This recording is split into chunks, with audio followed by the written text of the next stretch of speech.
Chapter 1080. With Wendy's initial healing, Kilda's injuries were much better, even though he could not fully recover in a short period of time. Hence, after bidding farewell to his companions in the guild, Kilda's left the guild and returned home to rest for the time being. After Kilda's left, the magic shooters in the guild began to discuss among themselves. I didn't expect that Kilda's would actually fail a mission. It's not Kilda's fault, right? Yeah, that's a century-old mission after all, and Kilda's even met a dragon. If he wasn't injured by that dragon, Kilda's might have succeeded in his mission, right? Yeah. While everyone was discussing, Naz, who was bound by Noah, became more and more uncomfortable as he listened. He struggled harder and harder, causing the veins on his temples to bulge. He even kept yelling, "Noah! Let me go! I'm going to find Ignir." Noah, who was sitting at a table not far from Naz, glanced at Naz and sighed. "Naz, it's not that I want to stop you, but it's useless even if you go." "Why would it be useless?" Naz cried out. "They're both dragons. Maybe that black dragon knows where Ignir is? Even if that's the case, what can you do? Have you forgotten what Kilda said?" Noah cast his gaze on Naz. Kilda said that the dragon didn't care about him at all. Even so, the black dragon still attacked Kilda's. "Don't tell me you don't know what this means." "It means that the black dragon is not only very aggressive, but also extremely hostile to humans." Elisha walked over and looked at Naz. "If you go over like this, do you think you'll have a chance to live at the cost of serious injuries like Kilda's?" Naz gritted his teeth. "I can defeat that dragon and force it to tell me where Ignir is. Don't be so naive." Stinky fire. Even Gray couldn't stand it anymore and said to Naz. "Even Kilda's was severely injured in an instant. Do you really think you can defeat that black dragon?"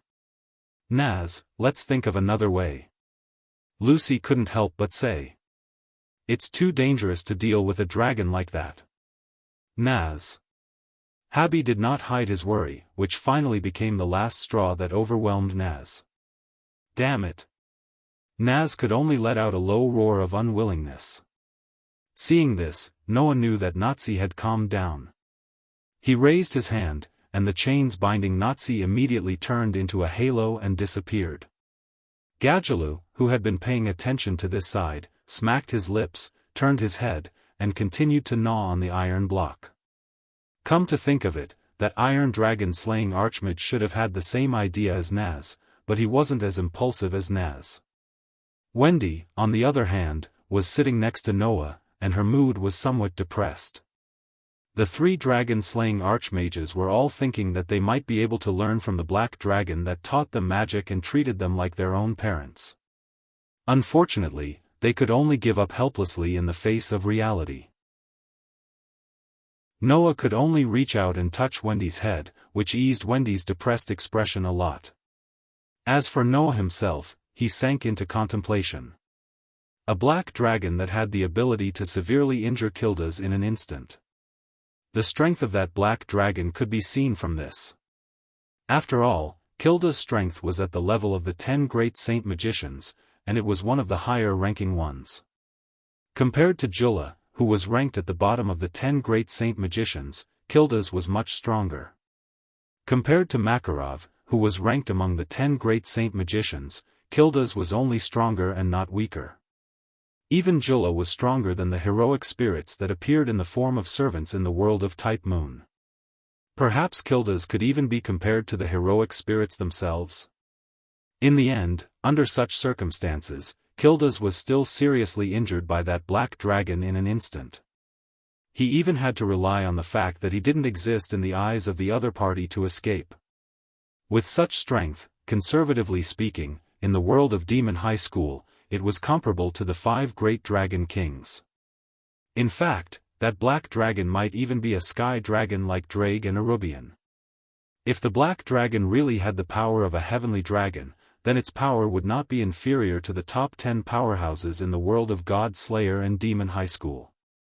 In the face of such an existence, Noah had no chance of winning without using authority. This made Noah feel somewhat incredulous. Originally, because the top 10 sorcerers on this continent were at the level of the 10 great saint magicians, Noah thought that he could not find an opponent in this world. Unfortunately, although there were no humans, it did not mean that there were no other creatures. Dragons were in this category. Of course, to be able to seriously injure Kildas in an instant, the 5 great dragon kings or demon kings could also do it.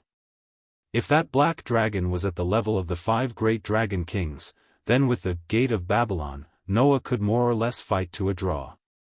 But if he waited for a month to pass and was able to use authority, then even if the black dragon was a sky dragon like Drake and Arubian, Noah would not be afraid.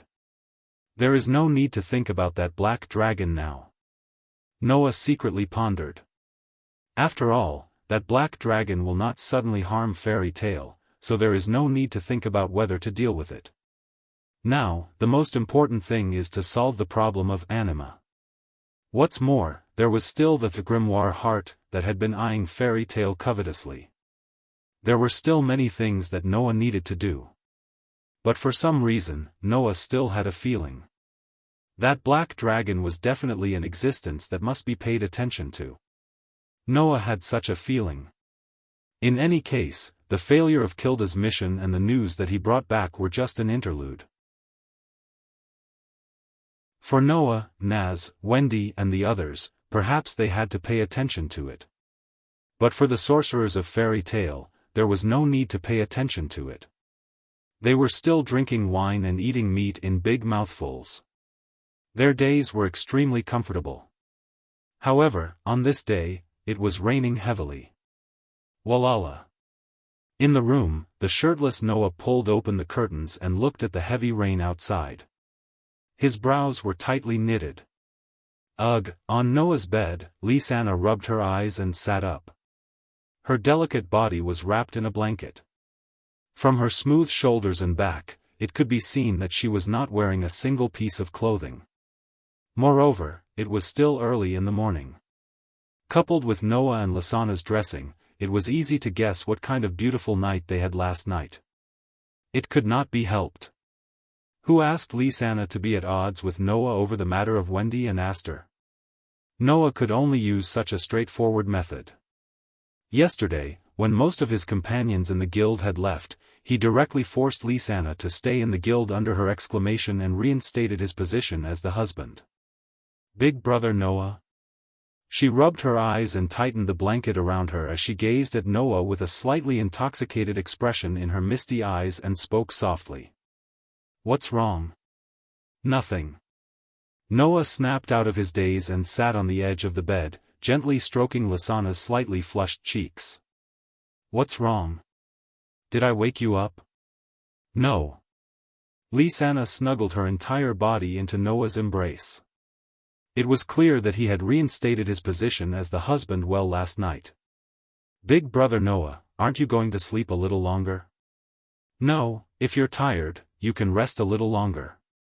Noah continued stroking her cheeks gently. I'll let Mila know. Lisanna was really a little tired from Noah's conquest, so she didn't refuse. After lying down, she immediately fell into a sweet dream. Noah withdrew his gentle expression and glanced out the window before walking out of the room.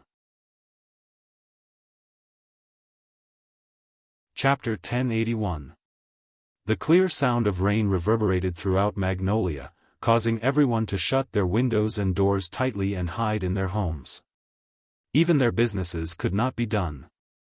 Dark clouds shrouded the sky above Magnolia, and the heavy rain continued to pour down. Not only did the Wendy in the air decrease, but it also caused a gloomy atmosphere to pervade the entire city. In this kind of weather, in this kind of atmosphere, it was believed that no one would want to go out. As a result, today's Fairy Tale was not as lively as before. All the magic shooters were hiding in the hall, looking listless and dispirited. They did not even take on any missions and were just idling around. As a result, when Noah came down from upstairs, he was stunned by the gloomy atmosphere in front of him. He immediately understood what was going on, and smiled helplessly. Noah's appearance immediately attracted the attention of two people. Although the two of them were doing their own things, they stole glances in the direction of the stairs from time to time, as if they were waiting for the attention of a girl who had appeared. One of them was Wendy, who was chatting with Xia Lulu on and off. "Brother Noah." Wendy's eyes immediately lit up when she saw Noah coming down from upstairs. She waved at Noah. Humph! Xia Lulu also caught a glimpse of Noah's arrival, but she snorted and turned her head away proudly. Noah shook his head with a smile. After greeting Wendy, he walked towards the bar. There, Mira was wiping the plates, but her eyes were fixed on Noah. With a sweet smile on her face, she told Noah who the second person who had been stealing glances in the direction of the stairs was. Noah returned a smile and then looked at the two people sitting in front of the bar. "Grandpa, Kildas." "Noah?" Makarov was drinking wine. When he saw Noah, he did not restrain himself and continued to drink in large mouthfuls. He drank until his face was red, and there was a hint of drunkenness in his smile. "Is Lisanna not up yet?" "Not yet." Noah awkwardly scratched his cheek. From the corner of his eye, he saw Myra's reproachful expression, which made him feel even more awkward. "Lisanna is a little tired. Let her rest for today." "Tired?" Makarov snickered. "It's good that she's tired. If she's tired, it shows how tired she was last night. Looks like I should be able to see my great-grandson's face before I die." "Not bad, Noah." Kildas even patted Noah's shoulder with a gratified look. "It's not just magic. You've also learned most of my skills with women. Not bad, you're very much like me when I was young." Hearing this, Noah rolled his eyes. Noah more or less knew about Kildas's situation. He was referring to his private life. Kildas was like a vagrant who could not stay in one place, but he was a very affectionate guy. Not to mention when he was young, he was now traveling all over the continent, and who knew how many women he had harmed. That was why Kildas had said that. Although Noah had only learned Kildas's magic, he hadn't learned Kildas's private life. Furthermore, Kildas didn't teach him anything. At most, this sentence was just a joke. However, it attracted Myra's dissatisfaction. "President, Kildas." At that moment, Mira turned to Makarov and Kildas with a sweet and dazzling smile. However, that smile seemed to be showing signs of blackening. "Please don't lead Noah astray, okay?" Makarov's and Kildas's faces stiffened, and they hurriedly nodded their heads like they were pounding garlic, as though they were obedient to her. "Seriously." Mira then stopped smiling, put her hands on her waist, and looked at Noah angrily. "This won't do, Noah, how can you let Lisanna be so tired?" Noah could only smile embarrassedly. Noah was also a man with a healthy body and mind. To be able to sleep with a charming fiancée, naturally, he would not be satisfied, right? In the end, once he started, he could not stop, and Lisanna had to suffer. Although Mira was a little natural, it did not mean that she was not smart. Furthermore, she had experienced it more than once, so she could only put her face in front of Noah and said softly, "A girl's body must be cherished, or else, how can we be assured to leave it to you?" I know I was wrong." Noah could only surrender. I will be careful next time." Mira then nodded her head satisfactorily. Seeing this, Noah helplessly shook his head, and then looked at the sky outside the guild. As time passed, the dark clouds in the sky were like a swamp that had been stirred up, and the dark clouds began to become chaotic. Faintly, a feeling of oppression spread from the sky, causing Noah to squint his eyes. Seeing that Noah had been looking at the sky outside, Mira said with concern, "What's wrong?" "Nothing." Noah's eyes flashed. "I don't know why, but I have a bad feeling." Hearing Noah's words, Mira, Makarov, Kildas, and the others all turned their gazes to the outside. However, Noah did not notice. In Fairy Tale, there was another person besides him. No, to be precise, there was another cat. She was also looking at the dark sky outside, her eyes twinkling. That was Xia Lulu. It was also at this moment that the clouds in the sky suddenly turned into a whirlpool, spinning and spiraling. There was even a burst of lightning within it, causing the originally slightly oppressive feeling to expand countless times all of a sudden. Noah, with his outstanding sensing ability, could clearly feel it. Following the whirlpool of the clouds, an indescribable amount of magic erupted like a volcano, pouring out from the dark clouds and covering the entire sky. Feeling the enormous amount of magic, Noah's expression finally changed. What's wrong? Because of Noah's previous actions, Mira and the rest also looked out of the window, and at this moment, they naturally saw the strange sky, and all of them were at a loss. Suddenly, a blinding light flashed from behind Noah's waist. Within the light, Aster gradually transformed into a figure, opened a pair of mysterious eyes, and stared at Noah. "Master, that thing is very dangerous." There was no need for Aster to mention it, Noah also understood. Because, Noah already felt a trace of danger from it. Could it be, that's anima? Noah looked at the sky that was stirring like a whirlpool, and a bright light gradually appeared in his eyes. "Although I don't know what it is, if I keep it, there's definitely no benefit, right?" "Yes, Master."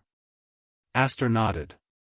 "That should be a very powerful magic, in this world's terms, it's super magic."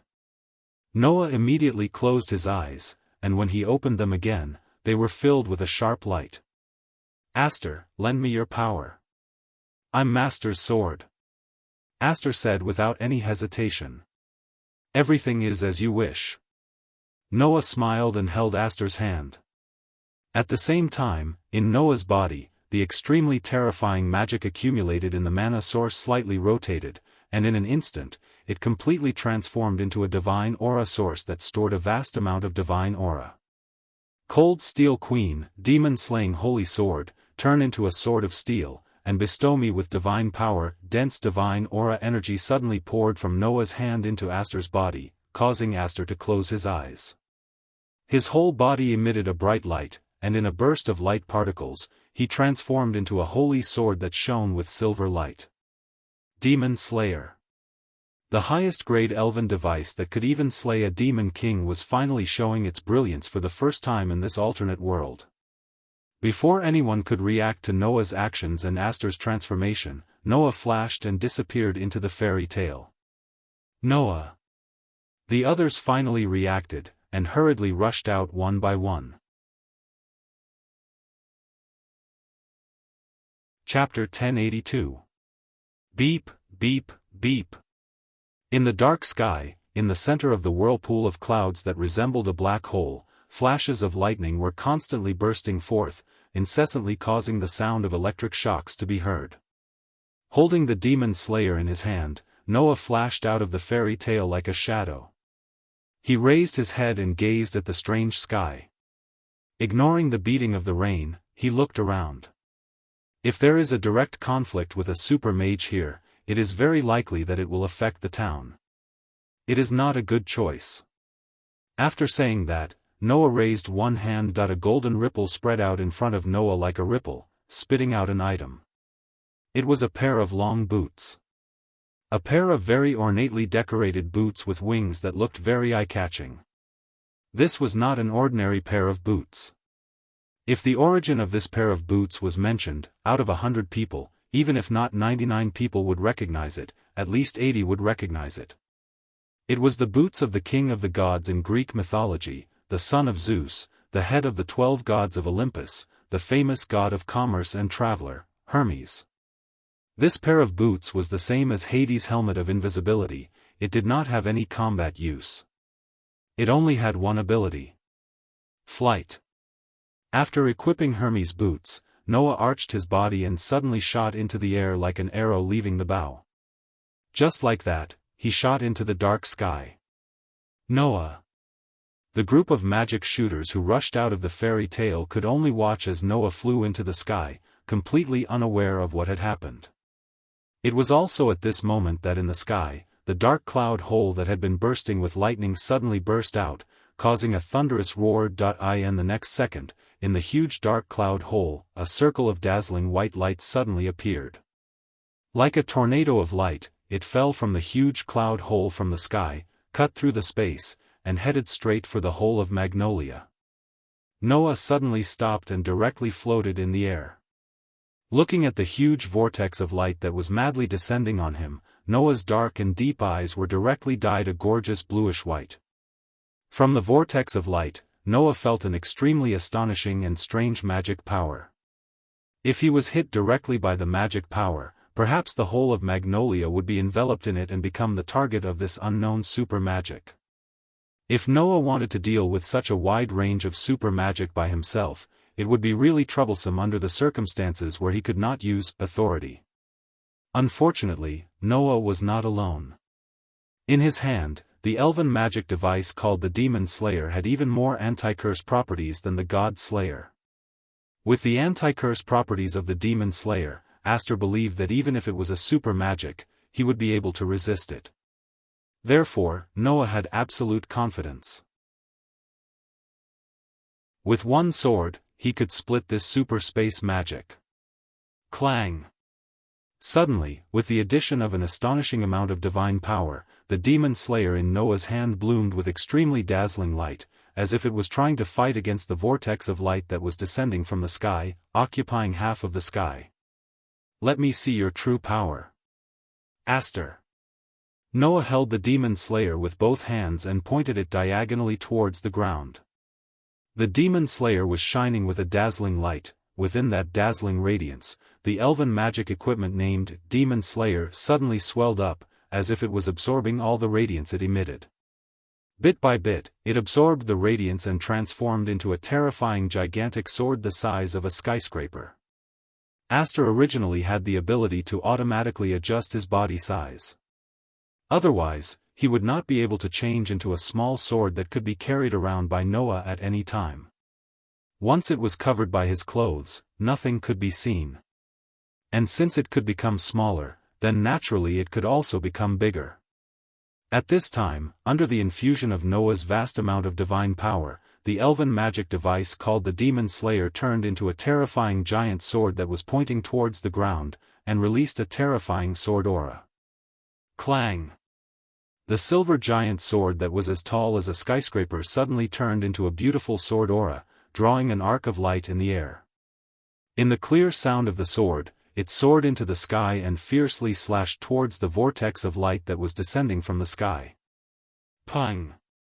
The vortex of light that was descending from the sky and the dazzling sword aura that was soaring into the sky met in the blink of an eye, and heavily collided, causing a shockingly loud sound and a strong light that was strong enough to burn the eyes, reverberating across the entire sky. Under the shockingly loud sound and strong light, the space trembled silently. Below, the group of magic shooters from Fairy Tale also let out silent cries of grief, raising their hands to block the blinding light in front of their eyes. In an instant, the sound of the fierce collision was like an echo, but also like a wave. It spread out in all directions, causing a terrifying shockwave to appear in the sky above Magnolia. The shockwave spread out in a circular shape, shaking the surroundings. Such an astonishing collision was a testament to the power of the space magic. However, even if it was super space magic, it was still magic. Under the slash of the Demon Slayer, which had a resistance to curses that was even stronger than the God Slayer, the huge vortex of light that was descending from the sky was in a stalemate for a while before it was cut in half by the dazzling sword aura. Dong! The vortex of light that was cut in half by the sword seemed to have been detonated. It exploded in an instant, setting off a roar. It was like a huge and gorgeous firework. After blooming with beautiful brilliance, it gradually dissipated. The sky gradually returned to its calm state. The giant sword slowly shrank in size. When everything calmed down, the group of magic shooters from Fairy Tale tentatively opened their eyes and looked at the sky with lingering fear. Over there, under the huge black vortex of clouds, Noah stood against the wind with a holy sword shining with silver light in his hand. His robe fluttered loudly, and together with his pair of extremely gorgeous boots with wings, he looked like a saint who had saved the world. He was both otherworldly and holy. Looking at that figure, Mira and Wendy, who were already infatuated with Noah, were already mesmerized. Not to mention Mira and Wendy, even Lucy and Ruby's eyes were sparkling. They involuntarily clasped their hands and placed them in front of their bodies. Their faces were flushed, and they were like young girls in love. Elisha also looked up at the figure standing against the wind and did not speak for a long time. When Noah flew down from the sky and landed on the ground, a group of magic shooters from Fairy Tale rushed out and surrounded Noah, shouting at the same time. "Noah! Noah! What was that? What kind of magic was that just now? It seemed to be targeted at Magnolia. What exactly was that? Could it be that we were in danger just now?" Being questioned by Elisha, Lucy, Nazi, Gray, and even Wendy, Noah could only smile bitterly. Just when Noah was about to speak, a somewhat tired and magnetic voice entered everyone's ears. "Let me explain," Zhang Xian muttered. This voice attracted the attention of everyone present. Not far from the street in front, there was a figure standing with difficulty. Seeing that figure, Wendy could not help but cover her mouth and exclaim, "Jalal?" Nazi, Gray, Lucy, and the others were stunned at first, then their eyes widened. Elisha's pair of pupils slowly shrank to the size of a needle tip, and her face was filled with disbelief.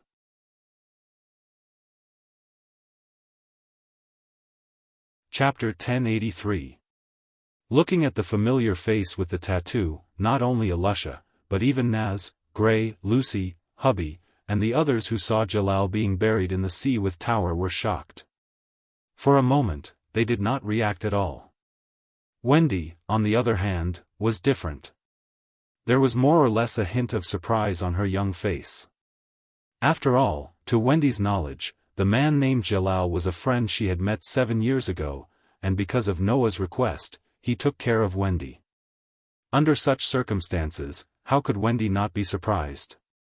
Only the group of magic shooters from Fairy Tale were at a loss, not knowing what had happened. As for Noah, he naturally knew that the person in front of him was not Jalal who had built the Tower of Paradise, but Fairy Tale's Mishgang. However, Mishgang's condition did not seem to be good at this time. He did not seem to have suffered any injuries, but the fatigue on his face, the slackness in his eyes, and the tottering body told Noah that Mishgang was just holding on and not collapsing. At that moment, Noah did not have time to explain. He went forward, holding the silver holy sword in one hand and supporting Mishgang with the other. "Are you okay?" "I'm fine." Mishgang forced a laugh and shook his head. "As you can see, in order to stop Anima, I tried my best. But this time, Anima was too big, and I couldn't stop it, causing the burden and consumption to be a little too big, indeed." Noah furrowed his brows. "The mana in your body has been completely depleted, and you can still continue to stand under such circumstances. That's really amazing." "Mana?" Mishgang shook his head again and said such a sentence. "You're wrong. I only used physical strength and energy. I didn't have mana or anything like that from the beginning." This sentence made Noah stunned on the spot. "No mana? How could one become a magic shooter without mana? How could one become an S-rank magic shooter without mana? How could one become one of the strongest candidates for Fairy Tale without magic power? Are you kidding me?" Seeing Mr. Gang's pale face covered in sweat and rain, Noah suppressed the doubt in his heart and put one of Mr. Gang's hands on his shoulder to help him up. "In any case, let's go to the guild first." "Mishgang?" In the first-floor hall of Fairy Tale, Mr. Gang, who had revealed his identity to everyone present, was greeted with astonishment. "You are Mishgang?" Kildas asked in surprise. "The most mysterious S-rank great wizard in the guild?" "Why?" Elisha couldn't help but take a step forward and stare at Mishgang. Why do you look so much like the Gerald I know? Mishgang immediately lowered his head and fell silent. This is also my question, Noah said to Mishgang in an extremely appropriate manner. I didn't choose to ask because I respected your privacy, but now, it's no longer a personal question. It's a question for the entire fairy tale and Magnoria. Mishgang, I hope you can tell us the truth. Noah's words seemed to have chased away the last trace of hesitation and doubt in Mishestigang's heart. He raised his head and made up his mind. Mishgang raised his head and spoke in a deep voice. I'm not the Jalal you know. I'm from another world, the opposite of this one. Another world? Noah couldn't help but be startled. Another world? Everyone present looked at each other in dismay. Only Xia Lulu, who was flying beside Wendy, trembled slightly and lowered her head as if she knew something. I know it's hard for you to believe, but this is the truth. Mishgang looked straight at Noah. I come from another world. It's a world called Edras. Over there, we call this world Aslan. Edras and Aslan are two worlds that are similar yet different.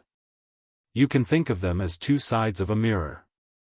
They are opposite yet different, Mishgang said with a heavy tone. There are people in this world who are almost the same in Edras, and I am that world's Jalal, Lucian said with a smile. Everyone present was at a loss. That was natural. Suddenly knowing that there was another world other than this one, and that there was another Gerald in that world, it was likely that anyone would react the same way. Noah was the only one who reacted almost instantly. This wasn't the first time Noah had encountered such a situation. Parallel worlds. In this world, there was actually a parallel world like the Shape Moon world. However, unlike the endless parallel worlds in the Shape Moon world, this world seemed to only have one parallel world. They were two opposing worlds. One was Aslan. The other was Edras. The world that Noah and the others lived in was the world called Aslan. And Mishgang was located in the parallel world of Aslan, the Gerald of the Edras world. Of course, other than Noah, the others found it hard to accept. After all, not everyone could be like Noah, jumping out of a world and traveling between worlds without being limited by a single world. Especially Alusha, looking at the face that looked exactly like Gerald, took a deep breath, and stood up solemnly. How can you prove that what you said is true? However, before he could finish speaking, a cold and indifferent voice suddenly sounded. What he said is true. Other than this world called Aslan, there is another world called Edras. The sudden voice caused everyone present to reflexively shoot their gazes towards the source of the voice. Then, they were all stunned. I can prove that what he said is true. The one who said this was Xia Lulu, who spread out a pair of wings and floated in mid-air. Because I'm from that world. That one sentence made everyone present stunned on the spot, and there was no way for them to react at all. There's nothing strange about that, right? Don't you all think that cats that can fly and talk are rare? Xia Lulu said expressionlessly. After all, we are not creatures of this world, but a race from another world, including me and the male cat over there. Hearing this, Hubby was dumbfounded. Don't lie. Naz couldn't help but clench his fists and shouted. Hubby hatched from an egg I picked up. He didn't come from another world. Yes. Yes. Wendy also reacted. She was at a loss as she said. Xia Lulu also hatched from an egg I picked up, right? I was indeed born in this world, and I was indeed hatched from an egg. Xia Lulu glanced at the stunned Hubby. Neither I nor the male cat have been to Edras. We were sent to this world when we were still eggs. When I first saw Hubby in this guild, I knew that he was a species in Edras. Mishgang also confirmed Xia Lulu's words. However, Hubby doesn't seem to remember these things, and Xia Lulu has the knowledge of another world engraved. With her proof, you can believe me, right? Everyone fell silent. Then what was that just now? Noah couldn't help but break the indescribable silence and stare at Mishgang. Is that the anima you mentioned before? What kind of magic is that? What is its use? What will happen once it is activated? Whether or not Mishgang, Hubby, and Xia Lulu came from another parallel world was not important at all. For Noah, the most important thing was whether the super subspace magic would cause damage to the fairy tale. That was all. Of course, it was the same for the others.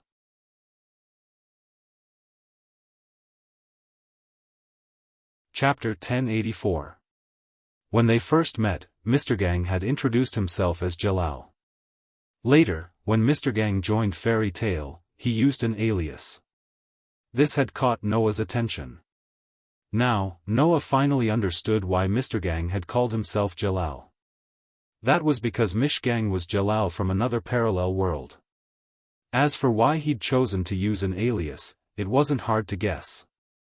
He probably realized that there was another him in this world. If he used the same name, it was very likely that it would attract unnecessary trouble. That was why he used an alias and hid his appearance so that it would be convenient for him to move around. However, the solution of one puzzle was accompanied by the creation of another. Since Mr. Gang had come from another world, it didn't matter why he'd come to Aslan. Mr. Gang himself didn't seem to want to return to Edra's world at all. He'd even been traveling around the world to stop the anima spatial magic. Why did Mr. Gang do this? What's so special about that super secondary space magic called anima?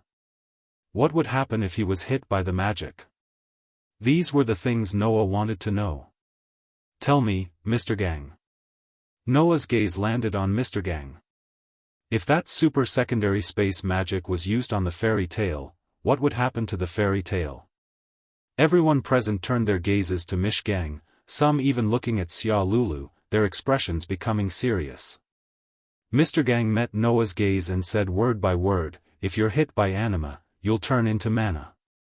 The super subspace magic called anima was developed by Edras to collect Aslan's magic. Turn into mana? Everyone exclaimed in unison. Turn into mana?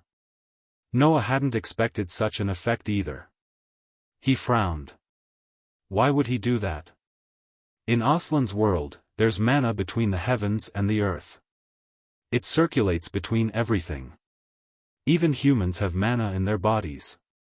By controlling the mana in their bodies, they can use magic. Mr. Gang laughed bitterly. Although Edras is similar to Aslan in many ways, the difference is that the mana in that world is mainly stored in the earth. Humans don't have mana in their bodies. Humans don't have mana in their bodies? Naz exclaimed. That means there's no magic in your world? That can't be right. Gray immediately found a flaw. If that Edras doesn't have mana in their bodies, then how do you use magic? I use magic weapons to use magic. Mr. Gang took down the staffs on his back one by one and placed them on the ground. These weapons are embedded with magic crystals used to store mana. Through the mana in the crystals, I can activate the magic in my weapons. That's how I can use magic freely and become a sorcerer in this world. Hearing this, everyone was enlightened. This was not a rare method. In this world, sorcerers who used magic weapons would usually inject their own mana into the weapons to activate the magic in the weapons and use it against their enemies. For example, Elusha had all sorts of magic weapons in her space, but the mana was paid for by Elusha herself. This was more beneficial for sorcerers to accurately grasp the functions and characteristics of the magic weapons. It was also more convenient for sorcerers to use it in battle. However, it was also possible to embed magic crystals used to store mana in the weapons and use the mana in the crystals to use the weapons. The difference was that sorcerers would only rely on their weapons this way. A truly powerful sorcerer would not use this method. In addition, if a sorcerer had to use a magic crystal to store mana every time he used a magic weapon, then once the mana in the crystal was depleted, he would have to replenish it with new magic crystals, which was a huge expense. For a sorcerer who could generate mana on his own, naturally, no one would spend this kind of money for nothing. Thinking about it this way, it was easy to understand why Mr. Gang wanted to join Fairy Tale. It was not only because he needed to live, but also because he needed to spend money to replenish his magic crystals and maintain his magic weapons. At the same time, Noah finally understood why Mr. Gang said he had no mana at all. Thinking back, when he had met Mr. Gang in the forest and Mr. Gang had suddenly fainted, Noah had thought that Mr. Gang had fainted because he had used up too much mana. Now that he thought about it, Mr. Gang had probably used up all his stamina and energy to stop the activation of anima. That was why he had fainted. As for mana, there was no mana in Mr. Gang's body at all. It was no wonder Noah had thought that he had fainted because he had used up all his mana. It was also no wonder that Noah had not been able to sense the aura of mana from Mr. Gang's body. The people of Edras are the same as me. They can't use magic on their own. Instead, they extract mana from the earth and use it in their weapons and items. Through those weapons and items, they can use magic. Mishgang lowered his head. However, unlike this world, the mana stored in the earth of Edras will gradually dry up with the passage of time. Now, in that world, the mana is already in danger of disappearing. I believe that sooner or later, it will be completely exhausted, causing that world to lose the protection of magic. So, the people in your world came up with the idea of absorbing mana from this world to ensure that they wouldn't lose the power of magic. They even didn't hesitate to turn the people in this world into mana to use, right? Noah smiled without any emotion. What a selfish idea. What a heartless spatial magic. What a good anima. Hearing Noah's words, Mr. Gang, Xia Lulu, and Heibi were all speechless. It wasn't just Noah. Even the magic shooter in Fairy Tale was furious. If it wasn't for Noah, that super-dimensional spell would have turned everyone and everything in Magnolia into mana and been absorbed by Edras, wouldn't it? Of course, since they were treated as pure mana and turned into mana, none of them would be able to survive. They wouldn't even know how they died and would lose their lives without any awareness. I'm not blaming you, Mr. Gang, Heibi, and Xia Lulu. It's the same for all of you. Even if you're people of Edras, it doesn't mean that you have to take responsibility for what you didn't do. In fact, Mr. Gang has been stopping anima for so many years and has already done his best. Seeing that Mr. Gang, Xia Lulu, and Heibi were all speechless, Noah changed the topic. Right now, I just want to know. This time, the anima was destroyed by me. Will there be a next time? Mr. Gang was silent. And that was equivalent to admitting it. Very good.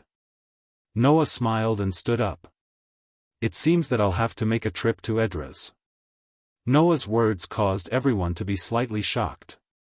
If we don't solve the problem of anima, once and for all, who knows how many more people will be harmed in this world. It's hard to guarantee that the next time, it won't target the guilds.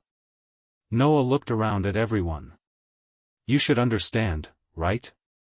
Elusha, Naz, Gray, Lucy, and even Wendy stepped forward and opened their mouths. Just as they were about to say something, they were interrupted by Noah. I'll go alone. If you guys come with me, who's going to protect the guild when that super secondary space magic attacks us again? Elusha and the others were instantly speechless. Mr. Gang looked at Noah. Do you really plan to go? Noah didn't say anything and only looked at Mr. Gang. I understand. Mr. Gang nodded heavily. Let me take you there.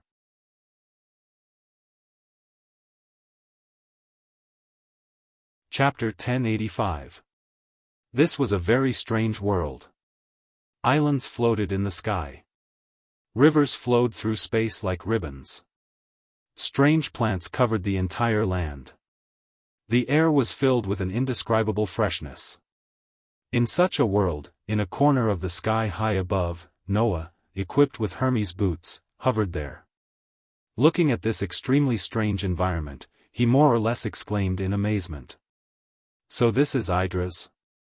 After making the decision to go to Idris, Noah immediately received help from Mr. Gang and found out how to enter this world. There were many ways to enter Idris. But no matter which one it wasn't something that could be done so easily. Thus, Mr. Gang suggested to Noah that they might as well fly into this world through the hole in anima that hadn't completely closed yet. Super Secondary Spatial Magic Anima. This spell was originally based on the principle of opening up a void between Azrand and Edras and absorbing the mana of Azrand into Edras, materializing it into magic crystals and teleporting it to the capital of Edras. Although anima was cut in half by Noah's demon slayer after it was activated, the hole wasn't completely closed. Thus, Noah followed Mr. Gang's suggestion and flew into the hole in anima using Hermes' boots. After passing through the hole of anima, this was the scene that appeared in front of Noah. Just as Mr. Gang said, there's no mana in the air of this world. Noah expanded his senses. Everywhere he went, there wasn't a single inch of mana. It was completely different from Azrand, who could more or less feel a trace of mana in everything. The magic power of this world is stored in the earth, but I can't even feel any trace of magic power in the earth, Noah said thoughtfully. Looks like Mr. Gang was right. The mana of this world is probably all gathered in the capital. At this point, it was necessary to talk about the background of this world. Unlike the complicated situation in Azrand, there were two powers in this world of Idris. One was the kingdom that ruled the entire continent and all the humans in this world, the kingdom of Idris. The other was a gigantic island that floated in the skies above the Azeroth continent. It was an island called Extania. They ruled over the humans of Azeroth and were a race that called themselves angels, the Transcendents. The Surpassers were the only race in this world that could store mana and use the flying spell, Wings. It was precisely because Transcendents were the only race in this world that could store mana within themselves that they could call themselves angels and claim to be in charge of the humans of Edras. As for the origin of this race, when he heard that the people of this race could use the flying magic called Wings, Noah more or less had a guess. Not to mention, when he mentioned the Surpassers, Mr. Gang kept glancing at Xia Lulu and Hubby, which made Noah more certain of what this race of Surpassers was like. Naturally, Noah wasn't interested in the Surpassers' origin at all. However, Noah's target was the culprit behind the anima. The one who came up with the plan to use the anima to absorb mana from Azrand and even convert the humans of Azrand into pure mana was the queen of the Surpassers. He ruled over both humans and angels, and was known as God by both races. But that guy from Mish Gang, he clearly said that he would bring me here, but where did he go? Undoubtedly, Noah was with Mr. Gang when he passed through the anima. However, when he arrived at Edras, Noah realized that Mr. Gang wasn't with him at all. He was alone. Could it be that the anima's teleportation is random, and only mana is fixed to the capital? Or is it because of my resistance to spells? It couldn't be helped. The anima was a spell after all. Although it was a super spell that was much more powerful than normal spells, it wasn't certain if it would work on Noah. If Noah's physique had any effect on the anima's teleportation when he passed through the anima's hole, then it wasn't impossible for such a problem to occur. Additionally, there was another problem. Thinking of something that Mr. Gang had solemnly told him before entering Edras, Noah raised a hand and activated the terrifying amount of mana stored in his mana source. In the next moment, a beautiful magic formation spun from Noah's hand. Seeing this, Noah smiled. Isn't it still possible to use magic? According to Mr. Gang, the sorcerers from Aslan were unable to use magic in Edras. However, Noah was obviously not one of them. After all, the magic canon that Noah used was technically magic and not magic. Secondly, Noah's constitution wouldn't allow such a thing to happen. In the past, Makarov had said that Noah had three main constitutions. First, he was immune to all negative energy. Second, he could tyrannically absorb energy that entered his body. Third, he could not rely on external forces to recover energy that he had expended. The first constitution proved that Noah's body was extremely exclusive. The second constitution proved that Noah's body was extremely tolerant. The third constitution proved that Noah's body was extremely independent. With the first and third constitutions, Noah's battle prowess would not be affected by external forces. Not to mention, as long as it was a world, it wouldn't reject Noah. Don't you see that even Noah's authority world is trying its best to actively adapt so that Noah can use the power that can kill gods without any scruples a month later? That was why Noah wasn't worried about this problem at all. Looks like I won't be able to use the little gadgets that Mr. Gang prepared to allow the sorcerers of Aslan to use magic normally. Noah played with a small red pill in his hand before throwing it away and looking around. Anyway, let's fly to a city with people first. We'll talk about it after we confirm the location of the imperial capital. After saying that, Noah controlled Hermes' boots, and his body turned into a stream of light and flew in one of the directions. Even though he didn't know how vast the continent of Edras was, Noah didn't find a single place with people after flying for a whole hour. By the time they found a decent-looking town, it was already 3 hours later. Walking on the streets that were slightly less populated, Noah's brows furrowed deeply. That was because around Noah, people were pointing at Noah's direction. Hey, look at the back of that person's hand, isn't that the guild emblem of Fairy Tale? Don't tell me he's a sorcerer from Fairy Tale. Liar, how would someone from that guild dare to show off their guild emblem so openly? That's right. Is he trying to court death? Don't talk about it.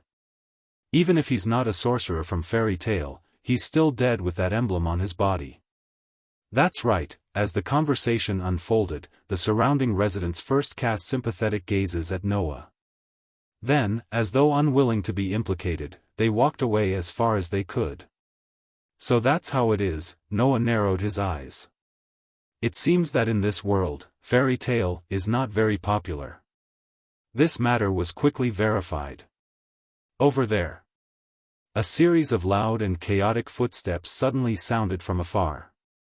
A fully equipped squad of soldiers holding standard pikes suddenly charged towards Noah's direction and surrounded him.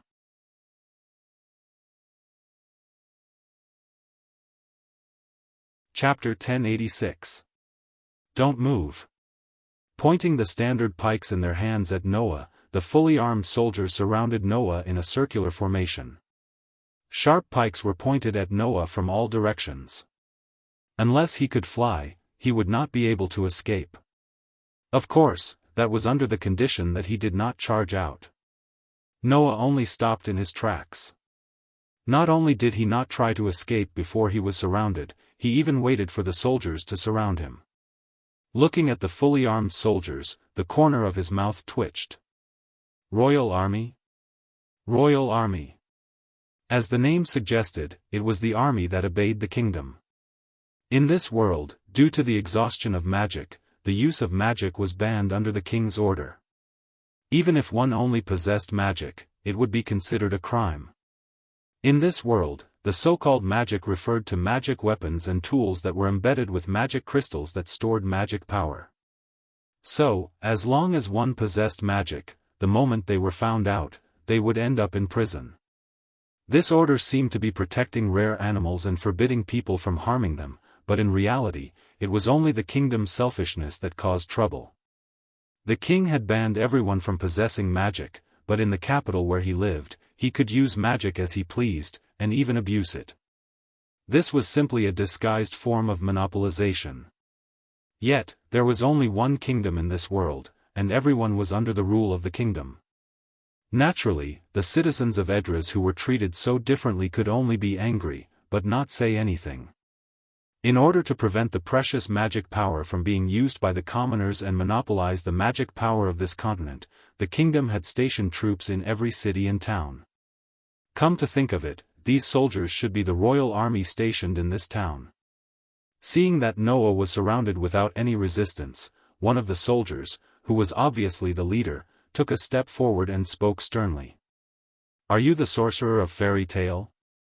From the attitude of the royal army and the surrounding citizens, Noah could say with certainty that fairy tale in this world was not doing well.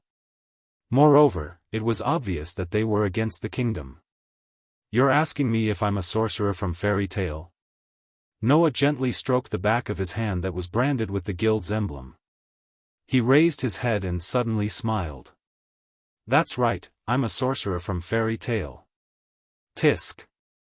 The captain was so angry that he was speechless. "You actually admitted it so brazenly? Are you looking down on our royal army?" However, as soon as he finished speaking, the captain felt his vision blur. A figure appeared without any warning. Then, a hand suddenly reached out and grabbed his neck. "You're saying that I'm underestimating you?" Along with this cold voice, the captain did not even have time to react. The hand that was choking the captain's neck slightly exerted force and slowly lifted him up. "It should be said that you guys are looking down on fairy tale, right? Since when can't the sorcerer of fairy tale openly admit her identity?"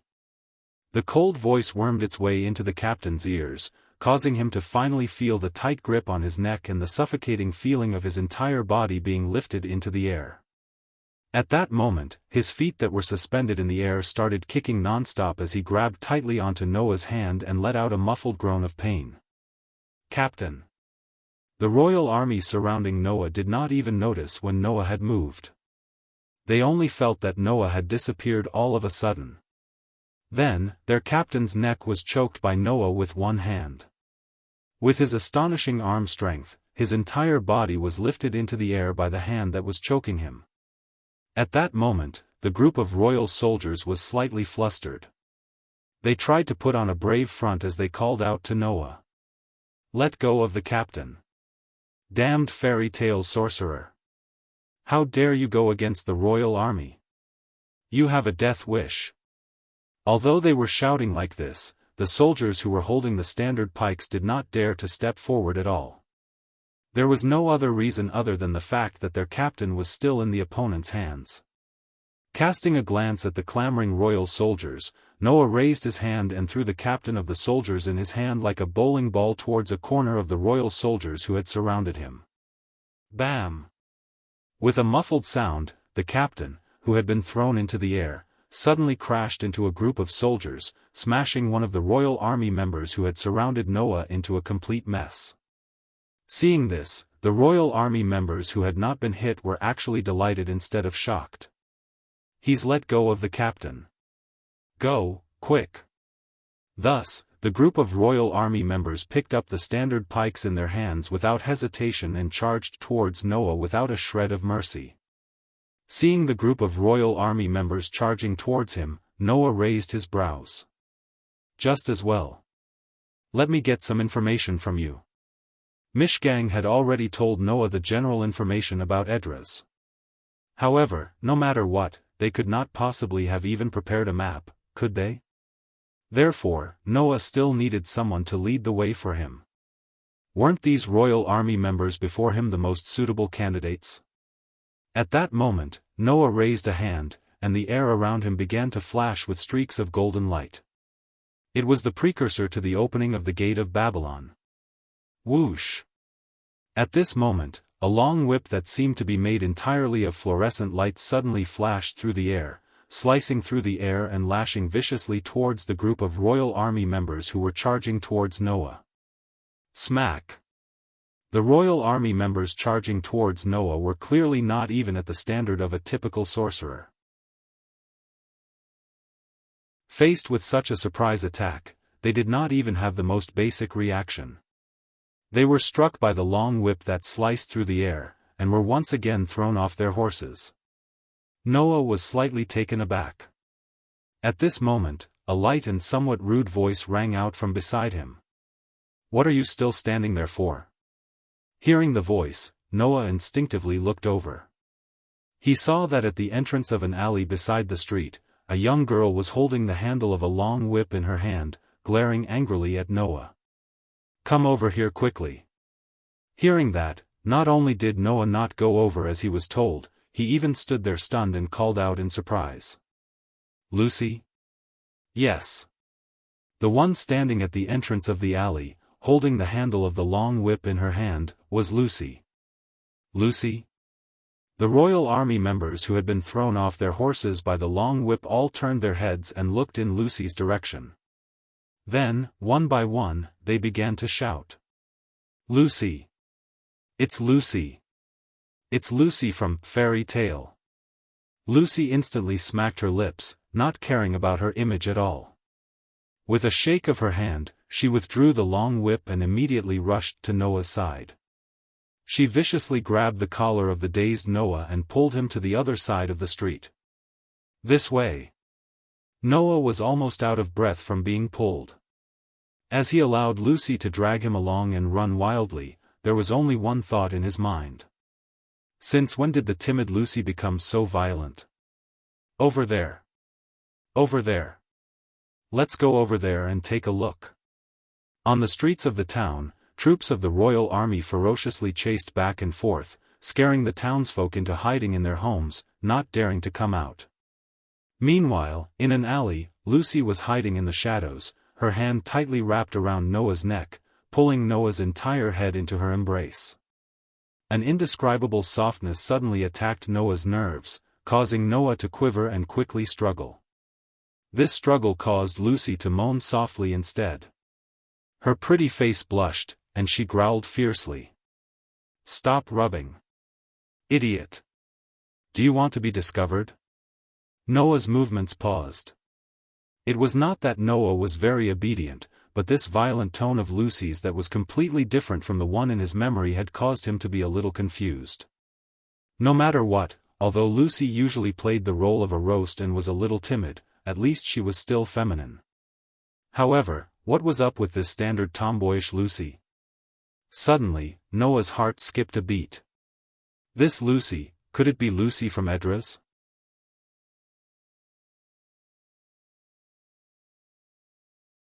Chapter 1087. After an unknown amount of time, the frequent and chaotic footsteps that resounded through the streets slowly faded away. In the alley, Lucy poked her head out and cautiously observed her surroundings. When she was certain that there were no royal soldiers nearby, she secretly heaved a sigh of relief and released the head in her arms. All right, it should be fine for now. Noah, who had been released, almost subconsciously distanced himself from Lucy immediately, and then took a deep breath. Just now, Noah had almost suffocated to death.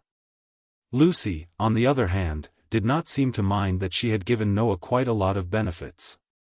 She put her hands on her hips and raised her eyebrows. After sizing up Noah for a moment, the corners of her lips curled up somewhat crudely. Good lad, you actually have the guts to pretend to be someone from Fairy Tale. Aren't you afraid that you will really be captured by the royal army? Hearing this, Noah, who had finally caught his breath, finally saw the full appearance of the Lucy before him clearly. Whether it was her appearance, figure, or waist-length hair, she was exactly the same as the Lucy that Noah knew. However, the Lucy before him not only had a valiant aura about her, even the way she was dressed was completely different from the Lucy in Noah's impression. It was a pitch-black outfit. Rather than saying that it was revealing, it was better to say that it was focused on the principle of ease of movement.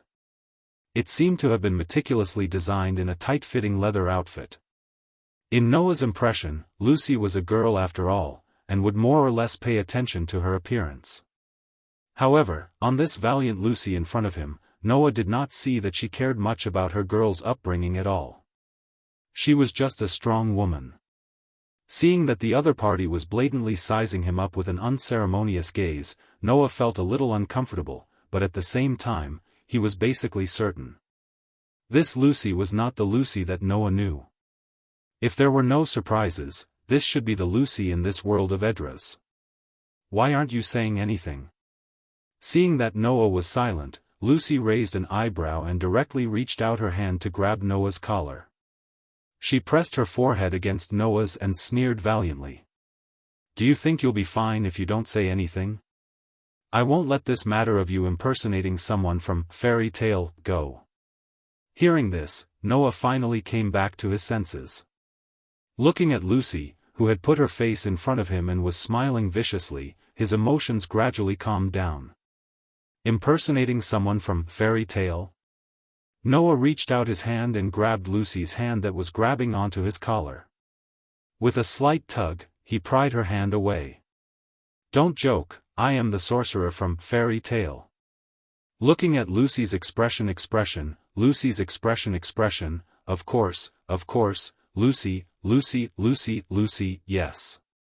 Yes. Yes. Lucy suddenly fell silent. Both of their hands were held tightly together and their eyes met without any avoidance. Both of them remained silent, as if trying to read something from each other's eyes, causing the atmosphere to become oppressive. It was only after a long while that Lucy curled her lips. It doesn't look like I'm lying. Do you think I would say that? Up to you, I don't need anyone's approval. Noah slowly let go of Lucy's hand and turned around. However, I still have to thank you for helping me out of this predicament. Although there was no need for it. After saying that, Noah was about to walk out of the alley. However, Lucy was moved. She grabbed Noah's hand again and said, "Don't worry. Are you crazy? There are still people from the royal army outside." And then? Noah glanced at Lucy. Are we going to keep hiding here? Of course not. If we keep hiding here, the reinforcements from the royal army will find us sooner or later. Lucy crossed her arms and stared at Noah, a thought-provoking smile appearing on her face. Anyway, I'm quite interested in you. So, do you want to join our guild? Your guild? Noah was startled. Could it be? That's right. Lucy suddenly smiled with an extremely confident expression. It's fairy tale. Just like Aslan, magic had once been a part of people's lives in Edras, playing an indispensable role in human civilization. It was only when the magic power of Edras gradually began to dry up and the kingdom banned ordinary people from possessing magic in order to monopolize the magic power of this world that everything began to change. However, how could magic, which had once been a part of civilization, not be used just like that? Therefore, in the dark of this world, many people were still smuggling magic and magic power for those who were unwilling to submit to the kingdom to use. Of course, since it was smuggling, it was something that could not be exposed. The long whip that seemed to be made of fluorescent light that Lucy held was actually Edras's magic. Since she held magic, it proved that Lucy had done many sneaky things in the dark. In view of this, even though the entire town was patrolled by the royal army, Lucy continued to lead Noah to and fro in the small alleys of the town. Unbeknownst to them, they had actually circled to the outskirts of the town. If this is the case, we are safe for the time being. Lucy clapped her hands, as if she was a big sister who was greeting her underlings, and hooked her finger at Noah leisurely. Come with me, I'll bring you to our guild. Of course, I also have some things to ask you. Saying this, Lucy did not seem to be worried that Noah would not follow her at all as she walked ahead, minding her own business. Seeing this, Noah shrugged his shoulders. He did not refuse and directly followed him. After all, Noah also had many things to ask Lucy. Oh right, I forgot to introduce myself. Lucy suddenly said. My name is Lucy. I think you've already guessed it. I'm the magic wizard of fairy tale. I know. Noah had indeed guessed that Lucy was the sorcerer of fairy tale, in this world long ago, and answered without any surprise. You can just call me Noah.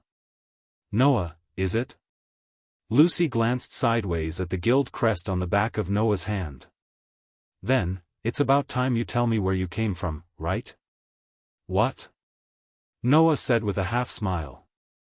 Are you still doubting my words? Do you even need to say that?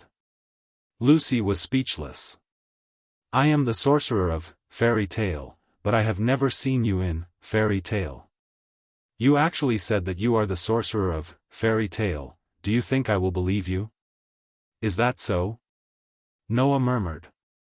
So I really don't exist in this world's fairy tale? Noah had already guessed this result. Although Edras was Aslan's parallel world, it didn't mean that there would be two people who looked exactly the same in two parallel worlds. Sometimes, in another parallel world, there would be people who did not exist in another parallel world. Naturally, it was also possible that there would not be people who existed in another parallel world. Therefore, in this world, it was not impossible that Noah did not exist. Of course, this was not what made Noah certain that he did not exist in this world. Although it wasn't directly stated, from Gaia and Alea's attitude and some clues in the unseen world, Noah knew that he wasn't a person of this world, including Aslan and Edras. In other words, in Aslan Terry, Noah was a character who should not have existed. In this way, in Edras, Noah would naturally not exist. Thinking of this, Noah sighed. It's a little troublesome to explain now, let's wait until we reach the guild. Lucy immediately looked at Noah suspiciously, but did not continue to ask. She brought Noah and plunged into a forest in the distance. It took them nearly 2 hours to walk this distance. It was not until 2 hours later that Noah saw it. In the corner of the forest, in front of him, a very strange building came into view.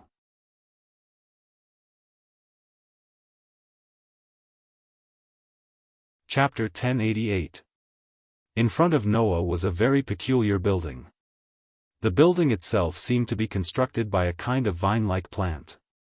Except for some parts, the rest of the building was green. However, even though it was such a peculiar building, the door was still an ordinary door. Next to the door, there was a signboard with the emblem of the Fairy Tale Guild as its design. In the middle of the building, there was a flag with the same fairy tale emblem as the emblem. As for the scale, it was not like Aslan's fairy tale building, which was like a castle. Instead, it was like an ordinary house with nothing out of the ordinary. Under such circumstances, Lucy directly stepped forward and boldly pushed the door open. "I'm back." With this shout, the eyes of the entire fairy tale were focused on her. Noah, who was standing behind Lucy, clearly saw it. The interior of the building also presented the scene of an ordinary bar. However, in the bar, there were many people. To Noah, each and every one of them was quite familiar in terms of appearance. These people are all sorcerers from Esran's fairy tale, right? Just as Noah had such a thought in his mind, the following development made Noah dumbfounded. Too slow. Following this furious roar, a petite fist suddenly appeared in front of Lucy. Without any hesitation, it carried a considerable amount of strength as it directly blasted towards Lucy's face. "Pa!" In response, Lucy only raised one hand. With a clear sound, she suddenly caught the fist that was blasted towards her with her palm. The smile on her face gradually darkened as she glared in front of her. "What are you doing? Bastard!" The one who punched Lucy was a petite girl. In Noah's memory, her favorite thing to do was to hold a book and wear a pair of glasses on her face. She was like an outstanding intellectual, a girl who loved learning. At this moment, in Noah's memory, this girl who loved to pester Noah when he was free, asking Noah to teach her all kinds of languages and characters. She even treated Noah as a kindred spirit and would enthusiastically discuss some problems in books with Noah from time to time. With an unfriendly expression, she also glared angrily at Lucy. "Didn't I tell you that the matter of repairing the teleportation magic machine is very urgent? If we don't quickly gather the materials, when the fairy hunt comes, we won't be able to escape this time. That's why I told you to quickly buy the materials back. That's why." Lucy was so angry that the word, "well," was printed on her forehead. "Didn't I come back now? So?" Lily gritted her teeth as she shouted. "Didn't I say that it's too slow?" In this situation where neither of them was willing to give way to the other, Lucy and Lebby actually clasped their hands together and pressed their foreheads against each other as if they were trying to push each other down. Seeing Lucy and Lily like this, the people in the guild began to discuss as if they were used to it. Again. Naz, who was dressed like a racer, shrunk his neck and said timidly, Big Sister Lucy and Big Sister Lily are so scary, quarreling again? Gray, who was wrapped in a down jacket and dressed like a snowball, was shivering as if he was afraid of the cold, couldn't stand it any longer and said, "Since you know that time is of the essence, then hurry up and repair the magic machine. Can you stop quarreling? Really?" Kana, who wore a hat on her head and looked like a virtuous young lady, cupped her cheek and spoke with a gentle tone. "But this is also a sign that Lucy and Lily have a good relationship, isn't it? Is that really the case?" Elfman, who had a hairstyle that made him look like an honest man, stole a glance at Lucy and Lebby who were wrestling. Then, like Naz, he shrunk his head. "Actually, I feel the same as Naz.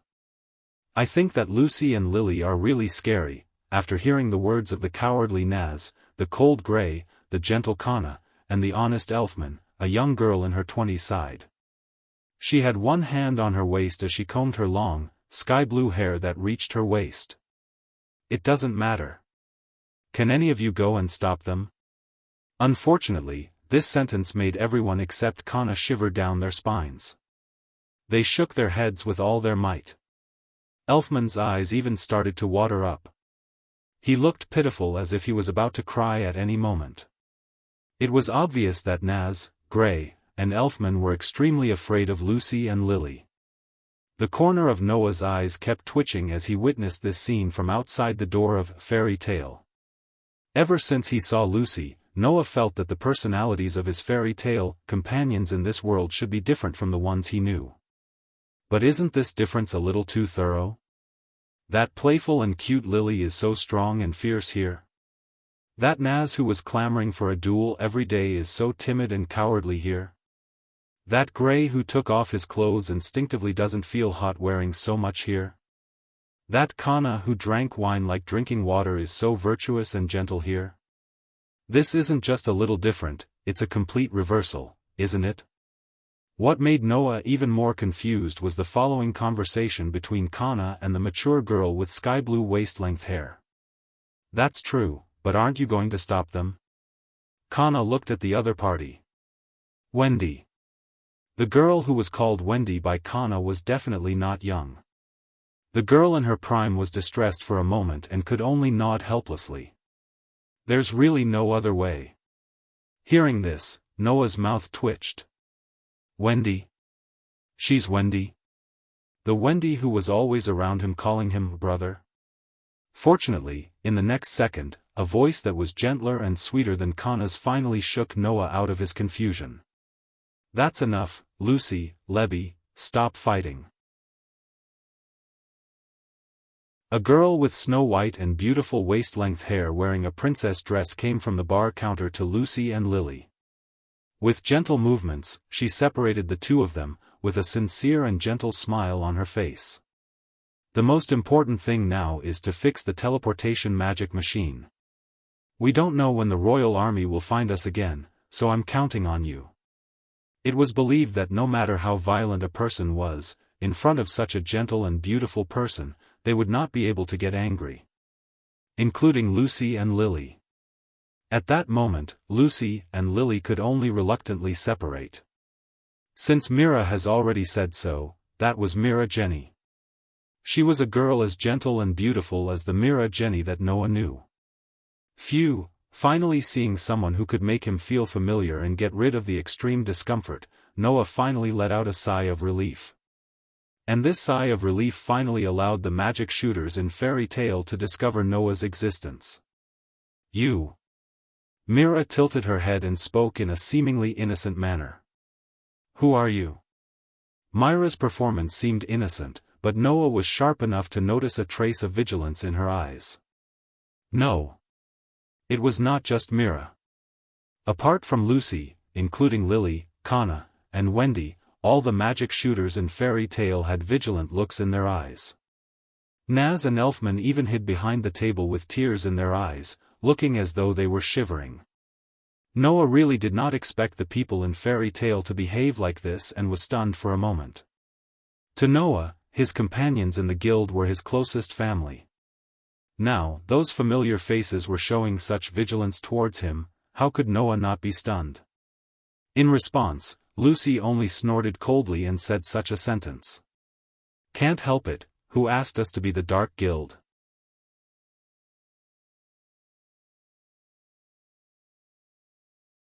Chapter 1089. In Edras, although the way magic was used and existed was different from that of Aslan, since magic existed, then there were also sorcerers who could use magic. And since there were sorcerers, then there was also the existence of the Magic Guide Guild. However, ever since the magic of Edras began to dry up and the kingdom began to monopolize magic, the Magic Guide Guild, which gathered sorcerers who could use magic, was out of luck. The kingdom strictly forbade anyone from privately possessing magic, and in order to monopolize magic, forced the disbandment of the Magic Guide Guild in the world in an attempt to make all sorcerers who could use magic disappear. In the beginning, this kind of tyrannical behavior naturally attracted the resistance of many Magic Guide Guild members. However, the kingdom was an existence that ruled this world. Moreover, it was an existence that could unreasonably monopolize magic and magic. The Magic Guide Guild that obediently disbanded was one thing, but the Magic Guide Guild members that intended to resist were annihilated one by one. Even their members could not escape this calamity. Some died, some were injured, and some were even publicly executed by the kingdom. Their fates were too horrible to bear. Now, the only remaining Magic Guide Guild that still existed was Fairy Tale. Of course, Fairy Tale, who resisted the kingdom, became a dark guild that could only live in the darkness. The kingdom's army also tried every possible means to annihilate us. In front of everyone present, Lucy explained to Noah without the slightest hesitation.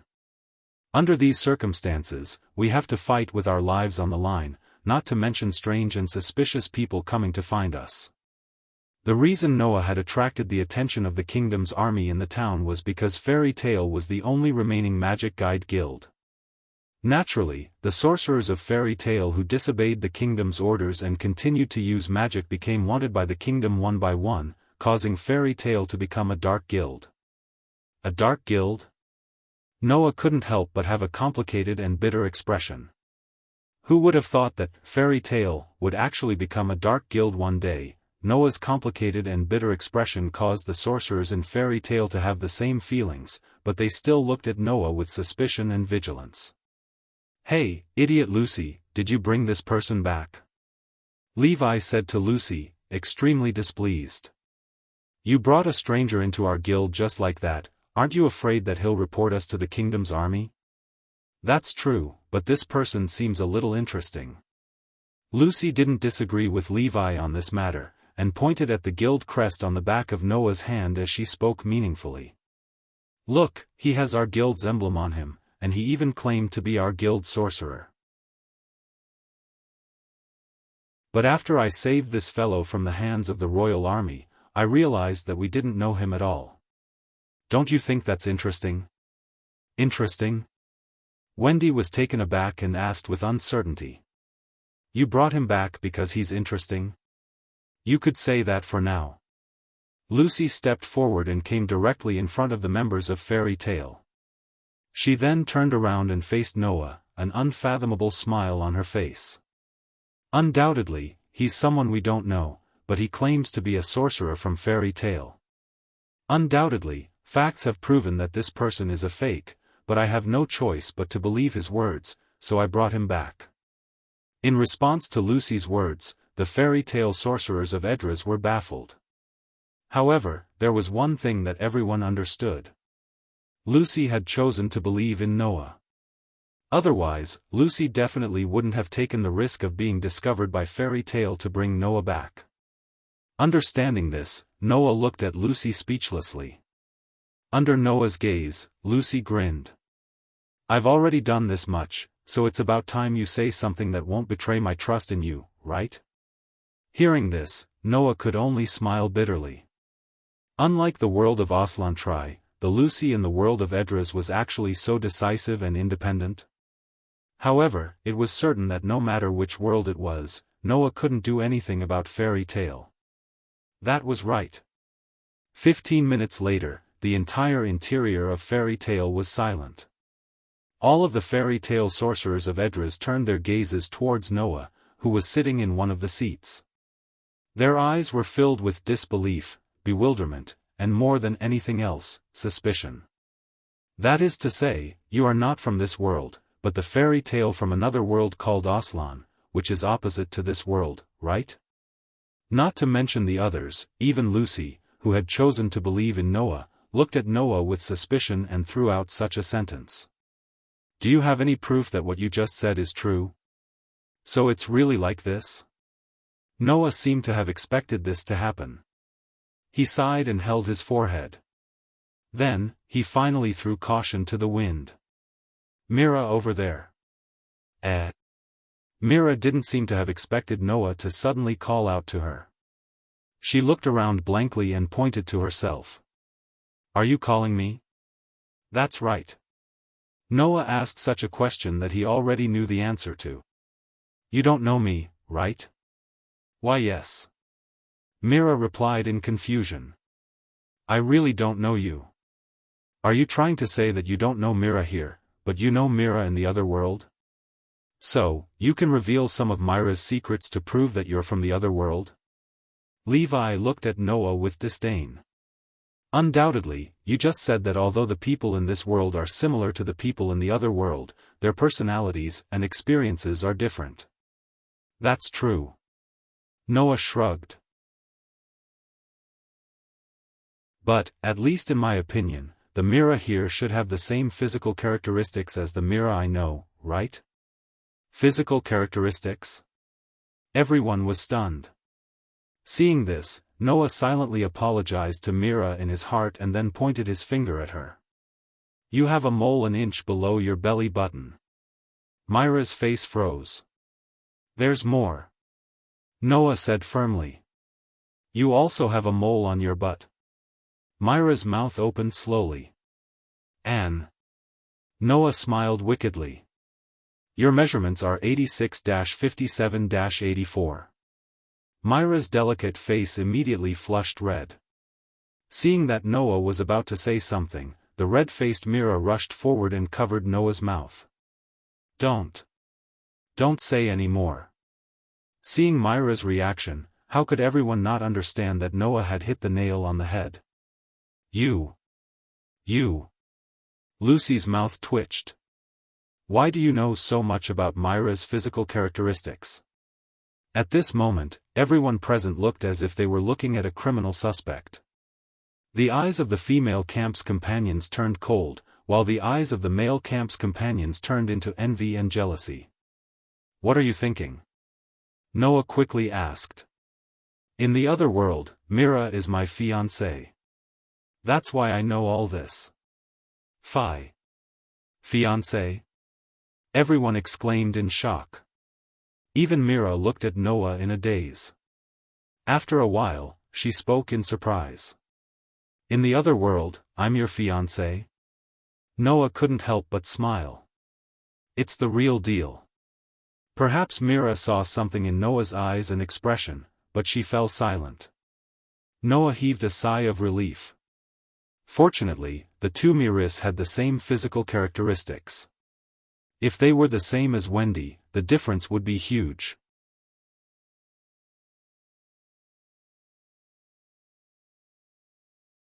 Chapter 1090.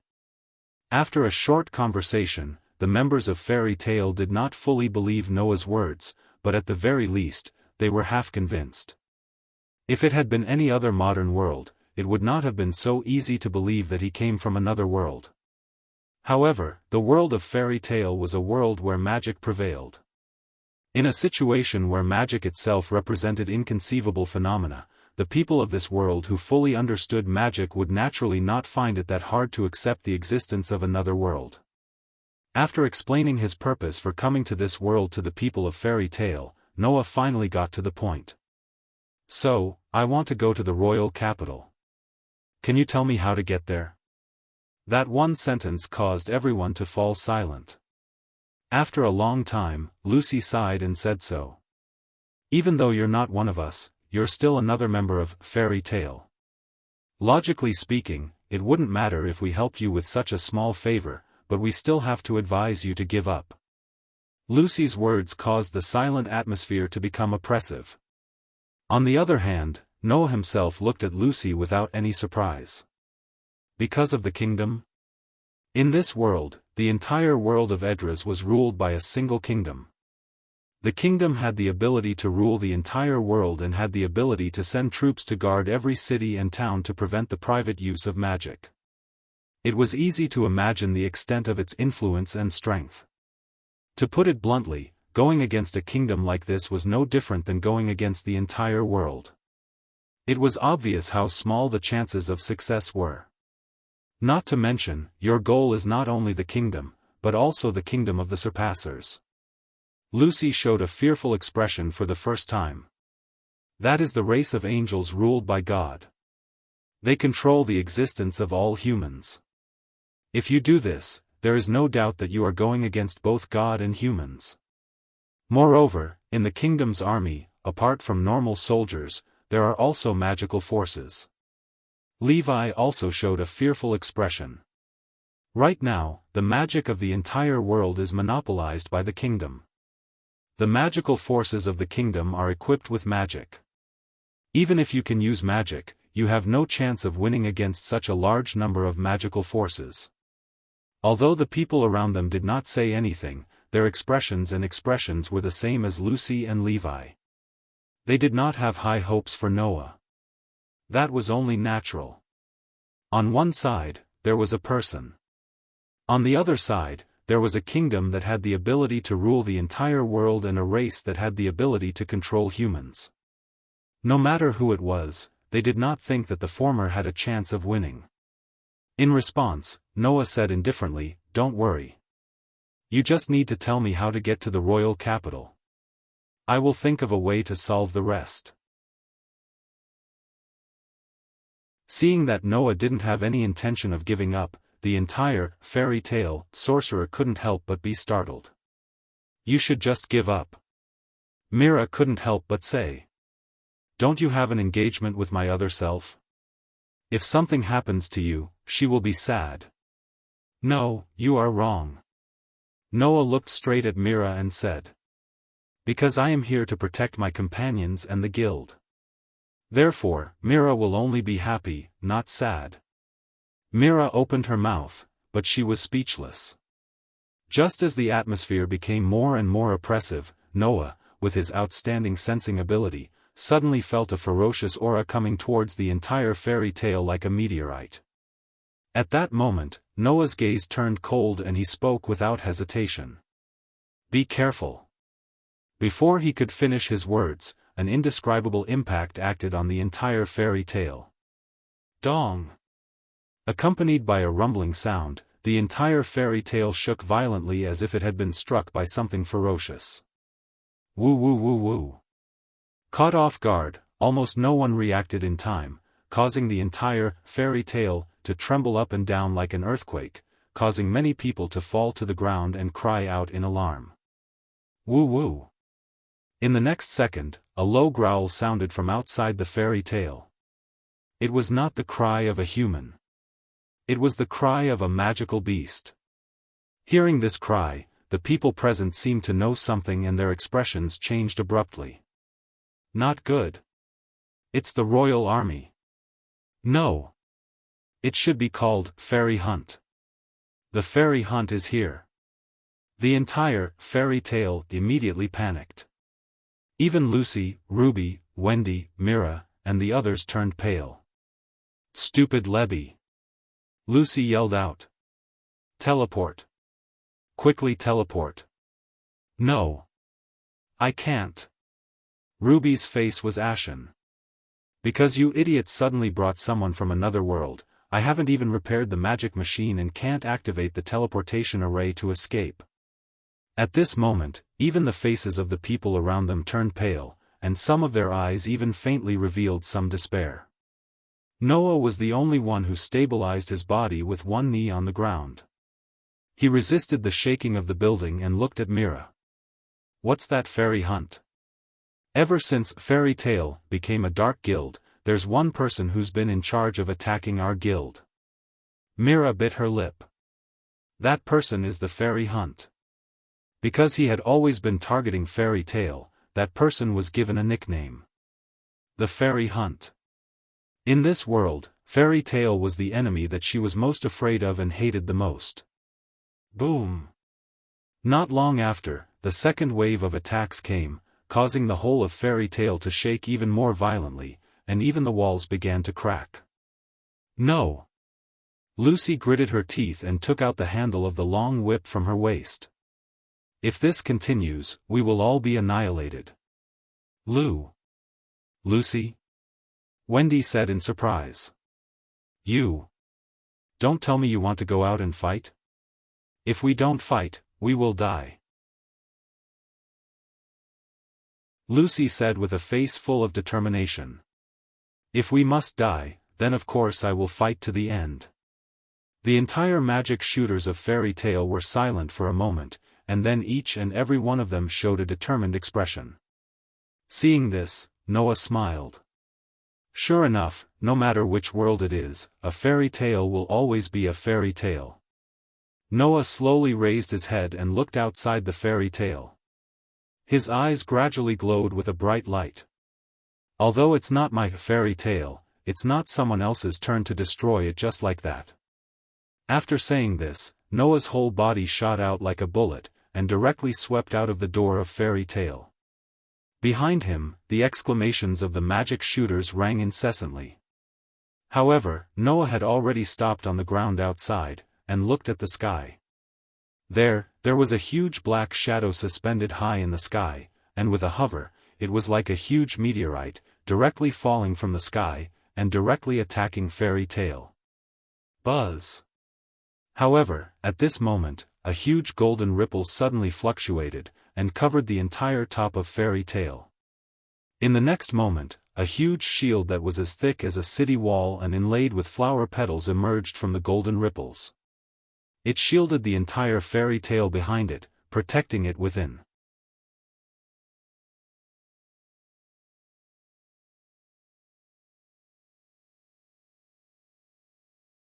Almost at the same time, a figure suddenly flashed in front of Noah. The spearhead in his hand was like the sharp claws of a ferocious beast, and with a shake, it turned into a black ray that pierced through the air, and directly pierced towards Noah's direction. Clang!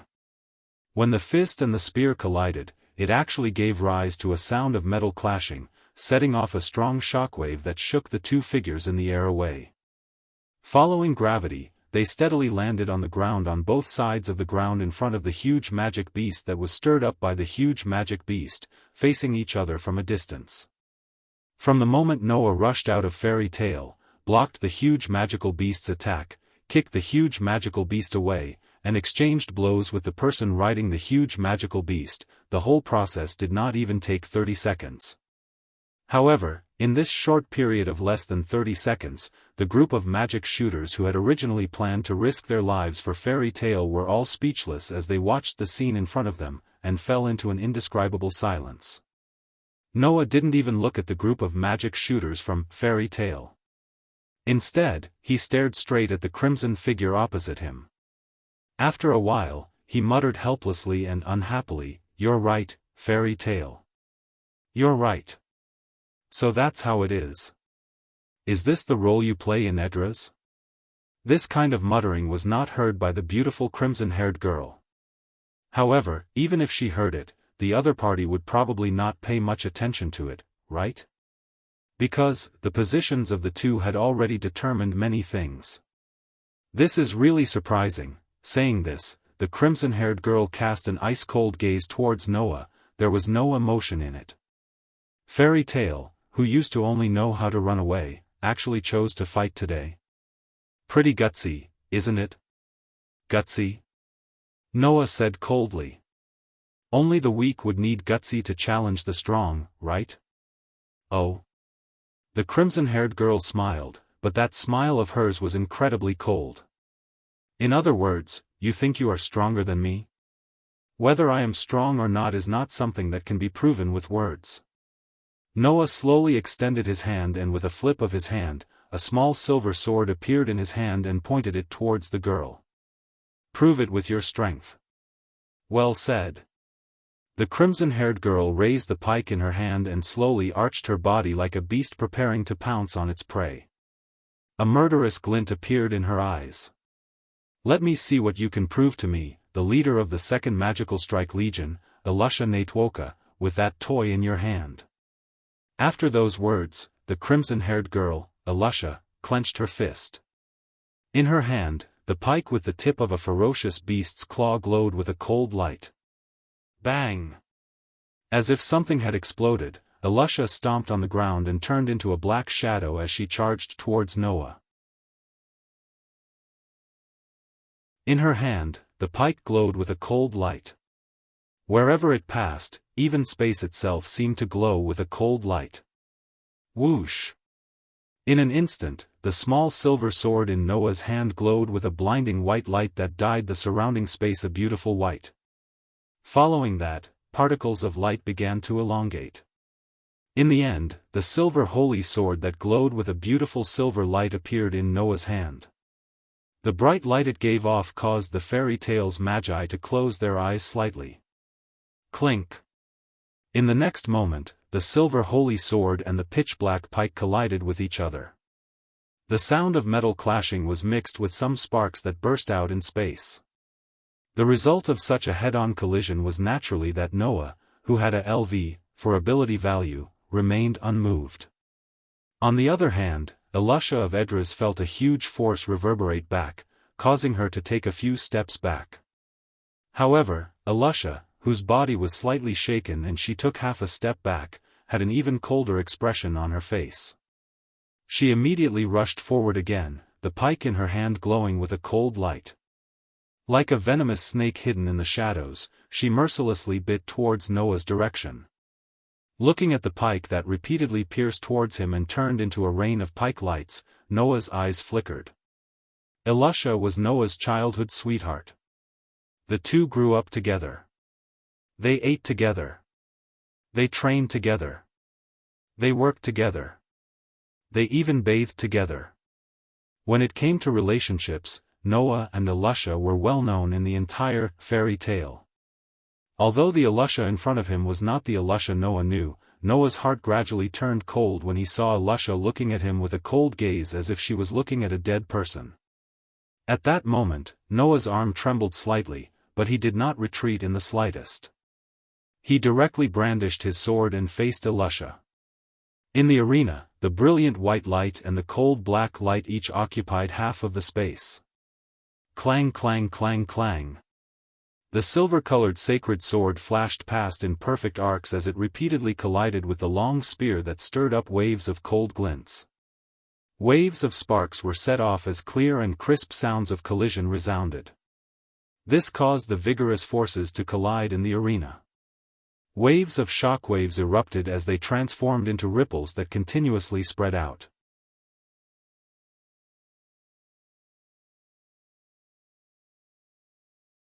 Chapter 1092. Clang clang clang clang clang. Sword light and spear light crisscrossed. Like a beautiful crescent moon, the scars of the holy sword repeatedly danced in the air. Like a cold viper, the light of the iron spear repeatedly flashed in the air. Sword and spear unceasingly collided in this way. Every time they intersected, a wave of sparks would be created, arousing the sound of swords and halberds, making the most intense battle look like a dance, extremely pleasing to the eye. No. Accurately speaking, there was only one person in the middle of the dance. Clang clang clang clang clang. He didn't rely on his outstanding physical ability, nor did he use any complicated stratagem. The elf user with the silver holy sword had his eyes closed, as if he couldn't see anything. It was as if he was facing off against an invisible opponent. His entire body seemed to be dancing, taking advantage of the strong wind created by the weapons clashing against each other, dancing gracefully. Every time he danced, that otherworldly figure would create a beautiful slash that tugged at everyone's heartstrings. Every time he waved, that glittering silver holy sword would create a dazzling trajectory, repeatedly colliding with the iron spear that was thrusting violently, creating a crisp sound of collision.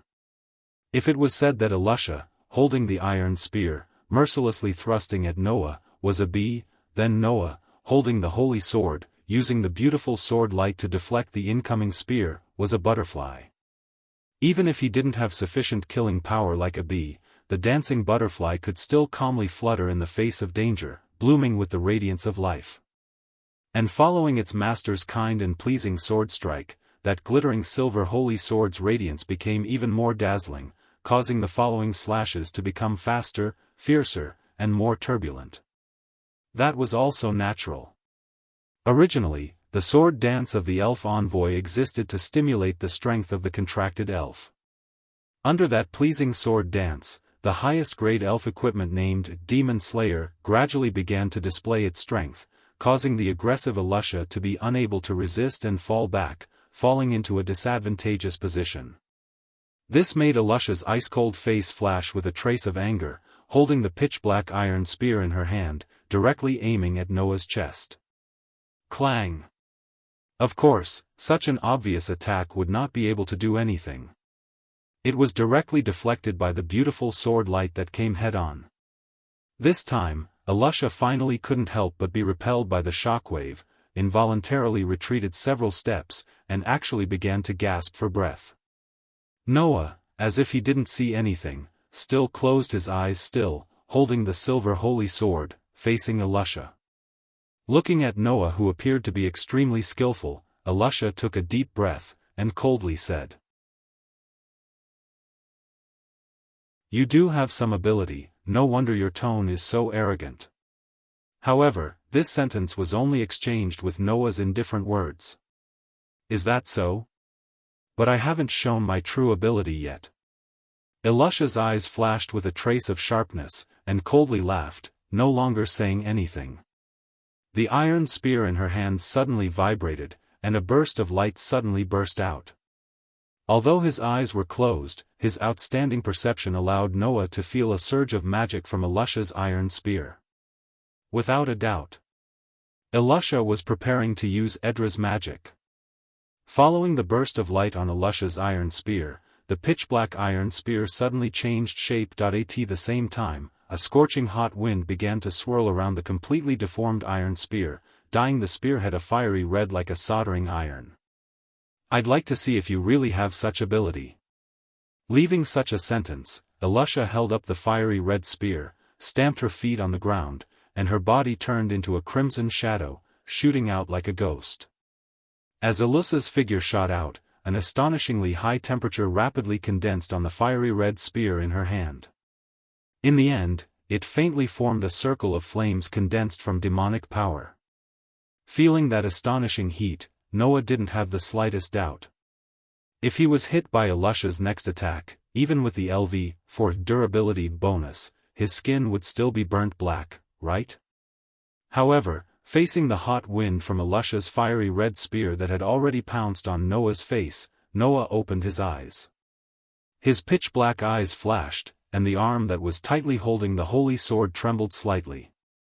A rich divine aura surged out from his arm, instilling into it, causing the elven magic equipment named Demon Slayer to blossom with a dazzling light. "I'll let you experience the true power of my 10 Commandments spear." A cold shout came from Elusha's mouth as she rushed over. Bursting spear. In the next second, the spear that was covered by the dense fiery red-hot wind, as if it had suddenly pierced through the void, bringing along an astonishing heat as it violently swept out.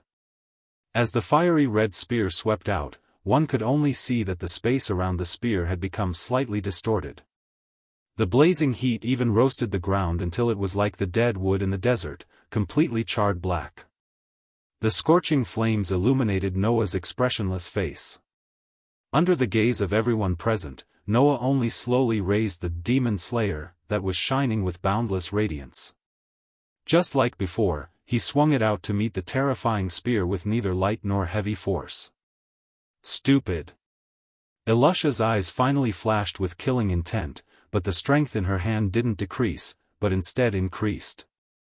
Immediately, the shockingly powerful spear streaked through the air and collided head-on with the ordinary sword that was neither light nor heavy. Rumble. Just at the moment when the silver holy sword and the fiery red spear came into contact, a dull explosion instantly sounded. The fiery red-hot wind that had gathered at the tip of Elisha's spear actually exploded, causing an astonishing explosion from the point of contact. It was like a ripple that spread in all directions, covering Noah's body within it. However, before Elisha could reveal a victorious smile, the explosion that covered Noah suddenly stagnated. Suddenly, like a whirlpool, it condensed in one direction. In the end, the astonishing burst of flames wrapped around a saint's sword that was sparkling with silver light. Like a flaming tornado, a terrifying flame rose up. Wah! Elisha's face changed drastically. Then, a voice that seemed to be far away reverberated from the thick flames. Absolute sword technique. Form 4 flame slash. The holy sword that carried the terrifying flaming tornado suddenly exploded, like a meteor falling from the sky. Under the gaze of Elisha's shrunken pupils, it heavily slashed down. Dong! This time, it was the shining silver holy sword's turn to explode with terrifying flames when it landed on Elisha's body. It set off an astonishing explosion, covering Elisha's entire body within, shaking her in all directions. Not long after, in the scorching flames, Elisha, whose entire body was emitting light smoke, was like a kite with a broken string. Her body flew out from the flames and landed heavily on the ground. After rolling a few times, she finally stopped and laid there, no longer moving. The whole place was dead silent. Witnessing the moment when Elisha was defeated with their own eyes, the entire fairy tale was stunned on the spot, unable to react. "It's a lie, right?" Lucy muttered. "That guy defeated the fairy hunter?" Why was Elisha called the fairy hunter? It was because Elisha had always been chasing after fairy tale. Until now, who knows how many fairy tale magic shooters she had annihilated. To fairy tale, Elisha was like a natural enemy. Sooner or later they would all obediently become prey in her hands. Now, this natural enemy of fairy tale was suddenly defeated, to the extent that everyone in fairy tale was stunned on the spot.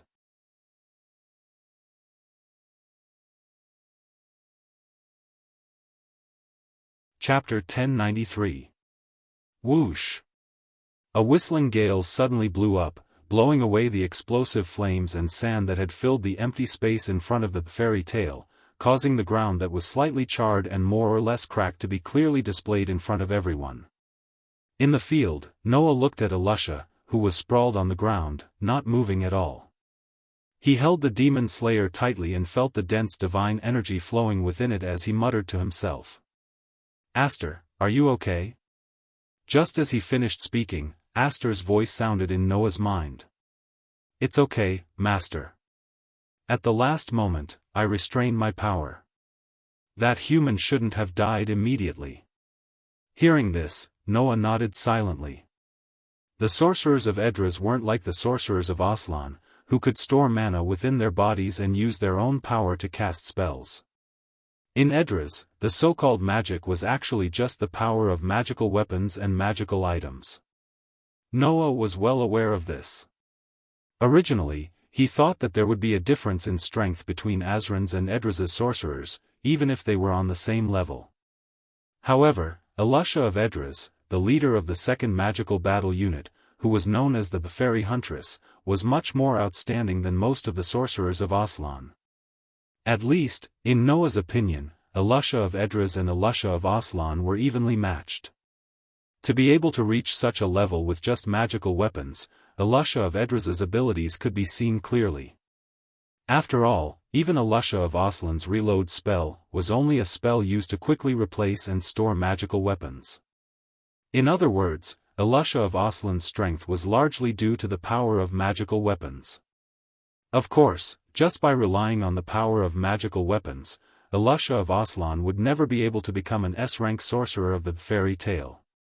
In fact, her strength had almost reached the level required to become one of the 10 great Saint Magi. To be able to use magical weapons to perfection and display 200% of their power, that was the true strength of Aslan's Elisha. Otherwise, Elisha wouldn't need to train her sword skills and other battle techniques so hard. And Elisha of Edras didn't just rely on the power of magical weapons. This girl was the same as the Elisha of Noah's acquaintance. She was the kind of person who would painstakingly train her own skills and display the full power of magical weapons. In Edras, there shouldn't be many who could be a match for Elisha, right? If she hadn't met Noah, who was even more unruly than her, glancing at Elisha who was still lying on the ground, Noah turned around. Just as he was about to leave, a voice full of pain suddenly rang out. "Wait! Wait!" Noah's footsteps paused. He turned his head and looked in the direction of Elisha once again. There, Elisha was tightly holding the weapon known as the Spear of the 10 Commandments. She planted the spear on the ground and stood up with difficulty. A pair of cold eyes stared unwaveringly at Noah. "I haven't lost yet." This sentence caused the sorcerers of the fairy tale to look at Elisha with pity. However, at this moment, Elisha didn't have the sorcerers of the fairy tale in her eyes. She only had Noah in her eyes. "My spear of the 10 Commandments has 10 forms, and each form has a different ability. You've only seen 2 of them. There are still 8 forms left." Elisha used both hands to hold the spear tightly. She supported her swaying body which was covered in burn marks and stood up with difficulty. "So, I haven't lost yet." Hearing this, the sorcerers of the fairy tale were shocked. Elisha's spear of the 10 Commandments has 10 forms? And each form has a different ability? Doesn't that mean that Elisha can use the equivalent of 10 types of magic? However, after interacting with Elisha for so long, the members of the fairy tale have never seen the other forms of the Spear of the 10 Commandments. Could it be that Elisha has never used her full strength when hunting the sorcerers of the fairy tale? Thinking of this, the sorcerers of the fairy tale felt a chill in their hearts. Once again, the fear of the fairy hunt surged up. On the contrary, after hearing Elisha's words, Noah did not reply. He only looked at Elisha who was struggling to support her swaying body and staring at him with a pair of ice-cold eyes. After a long while, he said this. "You've already lost." After saying this, Noah no longer paid attention to Elisha. The demon slayer, in his hand slowly turned into a burst of light particles and turned back into a palm-sized silver dagger. Noah put it back on his waist and turned around, walking towards the direction of the fairy tale. Elisha's delicate face was somewhat distorted. Just as she was about to recklessly move forward, in front of her, Noah's footsteps stopped and cast his gaze towards the forest at the side. A golden ripple reverberated around Noah's body and a gorgeous spear popped out. With a rise and fall, it turned into a ray of light and shot towards the direction of the forest. Pang! The powerful noble phantasm directly exploded the ground of the forest, setting off a strong gust of wind. And in that gust of wind, a figure was thrown out like a rolling gourd. It was extremely embarrassing as it rolled on the ground. After a while, it came to a stop with great difficulty. It was a tall man wearing pink armor with a hairstyle that resembled a plane. Seeing the man rolling on the ground like a rolling gourd, Elisha was startled and exclaimed in surprise. "Shug boy?" Elisha's address made the nearby magic shooters of the fairy tale surprised as well. "Shug boy?" Mira exclaimed in surprise. "Isn't that the captain of the kingdom's 4th demon battle unit?" "The captain of the kingdom's 4th demon battle unit?" Noah narrowed his eyes and looked at Shug boy. However, under Noah's gaze, the captain of the demon battle unit named Shug boy flipped over and jumped up. He took out a sword and directly stabbed it into the ground. Sword of Rose. A wave of magic suddenly rippled across the entire ground with the sword that Shug boy had stabbed into the ground as the center. The next moment, the ground suddenly rippled like soft cotton. With a swell, it was like a huge wave that surged towards Noah's direction. "Oh." Noah raised his eyebrows. "Is it similar to the Hittite of the oration cease?" At the same time, another luxurious spear shot out from the golden ripples around Noah. Like a bullet fired from a barrel, it shot toward the soft earth wave that was surging over. Bang! With an explosive sound, the wave of earth that surged towards Noah's direction was directly blasted apart by the noble phantasm that had turned into a laser. It scattered like water and fell back to the ground, causing the previously undulating ground to return to its original state. However, behind the wave of earth, Shugboy and Elusha, who should have been there, had disappeared. Seeing this, the group of fairy tale magic shooters looked at each other in dismay. She escaped? Noah was the only one who wasn't surprised at all as he looked at Ilusa's original position and muttered to himself once again. He muttered to himself, "I hope I won't meet you again next time." This sentence was somewhat unrealistic. After all, for the sake of fairy tale, Noah had to go to the imperial city. At that time, as the captain of the kingdom's second demon battle unit, Elusha would definitely block in front of Noah, right?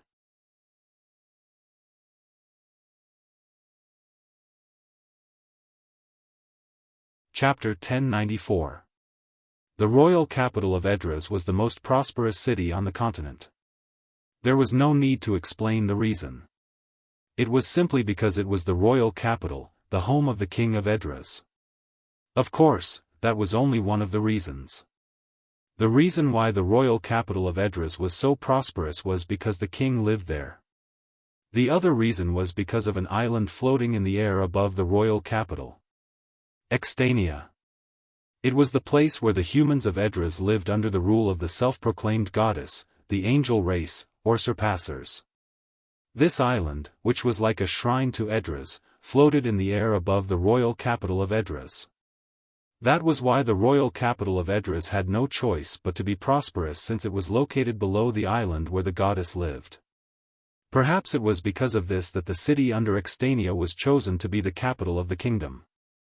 Apart from those two reasons, there was another reason why the royal capital had become the most prosperous city in Edras.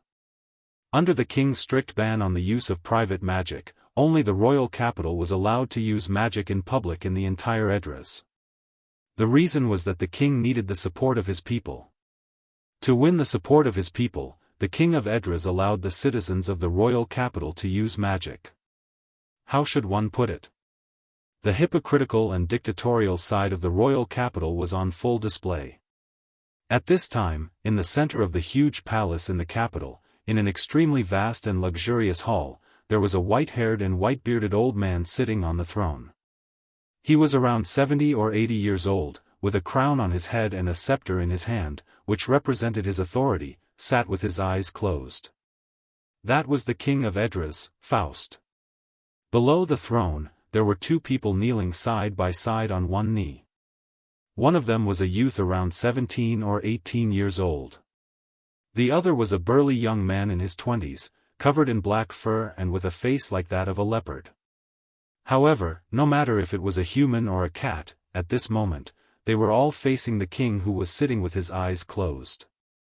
They lowered their heads submissively, not even daring to breathe loudly. There was no other reason. While there didn't seem to be anything out of the ordinary, the sinister atmosphere in the hall showed that the king of Faust was enraged. Moreover, it was the kind that was filled with rage. Failed. Faust's voice was filled with suppressed rage. How many times have I failed? After saying this, Faust slowly opened his eyes and roared furiously. Undoubtedly, the anima worked well this time and should have been successfully activated. But why didn't the successful anima send Aslan's magic back? Kneeling on one knee on the ground, the man and the cat lowered their heads and closed their eyes, silently enduring the king's fury. There was no other way. From Faust's monopolization of magic, one could see how selfish this king was. If he were to bump into the enemy's muzzle at this time, even if he didn't die a horrible death, his end wouldn't be good either. Even under such circumstances, Faust was still angrily shouting. Ever since the anima was developed, the plan has been carried out for so many years, but Aslan's magic hasn't been sent back even once. If this continues, when will we be able to obtain an endless supply of magic?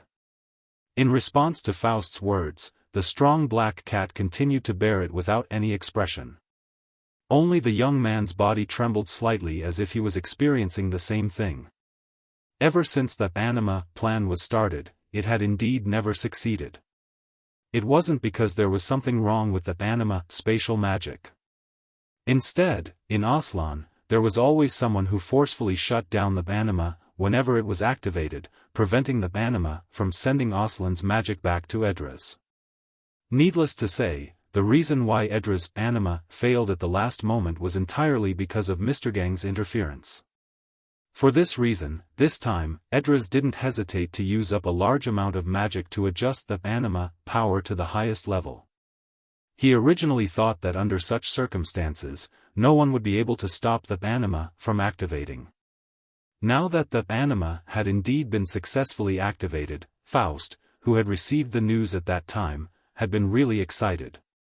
Unfortunately, it didn't take long for a basin of cold water to extinguish the excitement in Faust's heart. The spatial magic had indeed been activated. However, Aslan's magic hadn't been sent over. Why was this? No one knew the reason. But there was one thing that was certain. That was, this time, Edras still hadn't been able to obtain the magic from Aslan. When he thought of this, the anger in Faust's heart couldn't be suppressed. Magic. Faust's hand clenched the scepter so tightly that it made cracking sounds. He was both jealous and envious as he murmured. When will I be able to obtain an endless supply of magic like Aslan? At this moment, from Faust's eyes and face, there was only one feeling. Insatiable greed. Just like how greedy people would never be satisfied with limited money, or how greedy people would never be satisfied with a little bit of power, what the king of Edras pursued was endless magic. That was all. After a long time, Faust took a deep breath and suddenly spoke. Lili, Faust's call finally made the sturdy black cat open its eyes and raise its head. Your Majesty, I am here. I need you to answer a question honestly. Faust's eyes shone with a cruel light. As the captain of the kingdom's #1 magic army, if I let you lead the army to attack Aslan, can you bring me victory? These words caused Lili's pupils to constrict uncontrollably. Even the youth at the side trembled, as if he was extremely shocked by Faust's words. That was to be expected.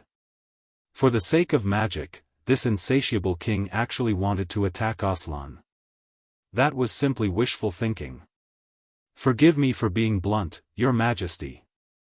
Lili could only close his eyes again and speak in a low voice. Let's not talk about battle prowess. In terms of resources, if our army wants to fully display our battle prowess, we must have sufficient magic. Aslan, on the other hand, does not have to worry about magic. If we go to war, unless our battle prowess far exceeds Aslan's, we will definitely lose once our magic is exhausted. Therefore, the chances of victory are extremely low. Magic. Magic power again. Faust was furious. Why can Aslan enjoy the treatment of endless magic? Why can't we? No one could answer Faust's question. This was no longer a question that humans could answer. It was a question of the world. Aslan's magic could automatically circulate between all things. Edras' magic, on the other hand, would be exhausted sooner or later. This was the difference between the two worlds, and also the fundamental difference between the two worlds. In the face of the world's decision, the power of humans was pitifully meager. Get out! Faust roared as if he had gone mad. All of you, get out! Lili and the youth could only silently retreat. Even after they had left the royal hall, they could still hear Faust's angry roars from within the door. Phew! The youth wiped the cold sweat off his forehead, his face bitter. I can't believe you're still so calm, Lili. Aren't you usually very long-winded? Seuss. Lili glanced at the youth. I thought you'd be long-winded in front of His Majesty again. I'm not an idiot. The youth named Seuss was speechless. Long-winded in that situation? Then I'd definitely be dragged out and beheaded in public. Hearing this, Lily wanted to say something, but his eyes suddenly froze, and he looked ahead. What's wrong? Seuss looked over in confusion, and then his face froze. In the corridor ahead, two people were walking over shakily. One of them was Shugboy, whose armor had become dirty. The other was Elusha, whose entire body was covered in scorch marks. You! Seuss said in shock. You! Ignoring Seuss, Elusha went directly in front of Lily, raised her head, and looked at Lily. Her cold voice sounded. I need your help.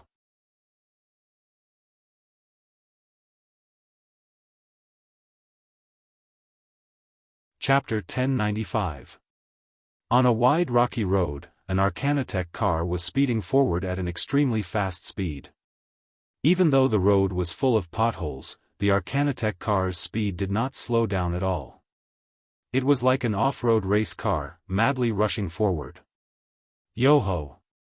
In the driver's seat of the Arcanatech car, Naz, who was wearing a pair of goggles and acting like a complete submissive in Fairy Tale, seemed to have been injected with some highly effective stimulant. Not only did he not have a cowardly expression, but he also turned the steering wheel very wildly. His skills were quite superb. This scene made Noah, who was sitting in the back, twitch the corner of his eyes. Originally, Noah had thought that the biggest difference between Aslan's Naz and Edra's Naz was that one was daring and the other was timid and cowardly.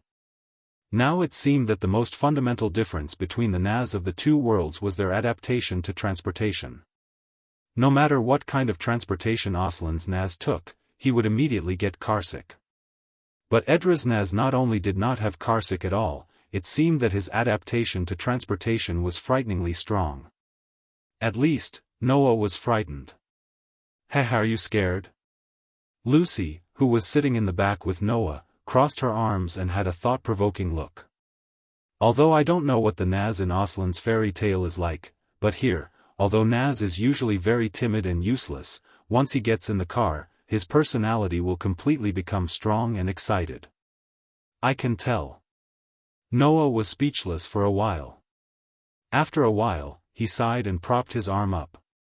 He looked at the scenery outside the window that was receding at an extremely fast speed and said casually, I can tell, actually, you didn't have to come with us. After repelling Elusa of Edras, Noah originally thought that this would more or less give some confidence to Fairy Tale, who was terrified of the fairy hunt, but Noah didn't expect that Fairy Tale would be so confident. In fact, the fact that Elusha was defeated by Noah really made the sorcerers of Fairy Tale really excited. However, after the excitement, the group of magic shooters from Fairy Tale, who had calmed down, immediately panicked like ants on a hot pan. The reason was very simple. It was because the one who defeated Elusha was always Noah, and not the sorcerers of Fairy Tale of Edras. As for Noah, he would leave sooner or later. At that time, without the protection of Noah, the Fairy Tale of Edras would face the wrath of the royal army. It was easy to imagine what would happen to the Fairy Tale of Edras. Hence, after calming down, the entire Fairy Tale immediately busied themselves, assisting Lebby, to repair the magic machine with teleportation function, and moving it to another foothold. Noah, on the other hand, did not make any comments about this. After all, not to mention Edra's fairy tale, even in Aslan's fairy tale, there were only a few people who could compete with Elusha. In the face of such a threat, it was indeed necessary to move the base. However, after Fairy Tale had repaired the magic machine and started to discuss the matter of moving the base, Noah once again made a request to go to the royal capital. This time, the sorcerers of Fairy Tale looked at each other, recalling Noah's astonishing battle prowess. In the end, they did not say anything and nodded in agreement. However, Noah did not expect that Lucy would actually stand up and suggest to lead the way for Noah. At the same time, she also caught the cowardly Naz. You just need to tell me how to get to the royal capital, don't you? Noah said as if he was talking to himself. Aren't you very afraid of the royal army? There's no need to come along, right? In this world, who isn't afraid of the royal army? Lucy also supported her hand and looked out of the window. She and Noah seemed to be back to back, and her eyes flickered slightly. If it's possible, I don't want to go to that city that's like hell to us. If you just want to go there for a vacation, we'll definitely give you a map without a second thought. But you're not just going there for a vacation, are you? So? Noah said. What's the reason for you to come along? The one who answered Noah's question was not Lucy, but Naz. Lucy's intuition is very accurate. Holding the steering wheel, Naz, whose personality had completely become strong, grinned without turning his head. You must think that you can definitely bring us a new future, so you want to come along to witness this moment, right? A new future? Noah was silent for a moment, and then shrugged. Even if I plan to do something that may completely change the situation of this world, maybe it's not a good thing for you? Isn't it a good thing? Lucy laughed self-deprecatingly. No matter what kind of future it is there a worse situation than hiding like a rat crossing the street? Noah was speechless. Actually, everyone in the guild knows that if we keep hiding like this, sooner or later, Fairy Tale will still be destroyed like the Magic Guide Guild that was annihilated by the Royal Kingdom. Lucy said so in a rather distant voice. So, even if you don't say it on the surface, everyone must be looking forward to what you can change, right? Unfortunately, all everyone can do is look forward to it. The smile on Naz's face slowly disappeared, and turned into a serious expression. Everyone is still very afraid of the Royal Kingdom, and there's no way to take a step forward. I don't want that. Lucy said directly and cast her gaze on Noah. So, even if you can't do anything, I want to see what kind of changes you can bring to this world. From Lucy's words, Noah did hear a kind of persistence that was unwilling to give in. Presumably, Lucy has long wanted to change something through her own hands, right? It's just that she has never had such an opportunity. What about you? Noah turned his head and looked at Naz. Why are you willing to give me a ride? Me? Naz suddenly smiled. That smile was just like the Naz that Noah knew, full of arbitrary arrogance. Don't get me wrong, although I also have expectations for you, it's not as big as Lucy's. I don't want to have a direct conflict with the Royal Kingdom, and I only came here because Lucy asked me to. If it weren't for the fact that his personality had completely changed after getting in the car, Naz wouldn't have said such a sentence so naturally and matter-of-factly. Instead, he would be crying like a coward, right? Just when Noah was about to say something, a flash of light suddenly exploded in front of the magic-driven car. Boom! An astonishing explosion suddenly appeared in front of the magic-driven car, setting off a strong flame. Naz quickly manipulated the steering wheel, making the magic-driven car turn a corner fiercely. It bypassed the astonishing explosion in a thrilling manner, and drove forward while bumping. Lucy was almost overturned to the ground. She grabbed the chair in an extremely embarrassing manner. After stabilizing her body, she spoke in bewilderment. What happened? Noah also grabbed the door handle of the car tightly. Instead of answering Lucy's words, he suddenly raised his head and looked at the sky through the window. Then, his face gradually took on a fierce look. A bunch of guys who can't learn a lesson. Hearing Noah's words, Lucy also looked at the sky through the window. And the scene in front of her eyes made this girl with a strong character couldn't help but be stunned. In the sky, there were many enormous figures flapping their wings. Surprisingly, it was the huge demonic beast that Alusha rode when she attacked Fairy Tale previously. Such demonic beasts almost covered half of the sky at this time, slowly surging in the direction of the magic-driven car.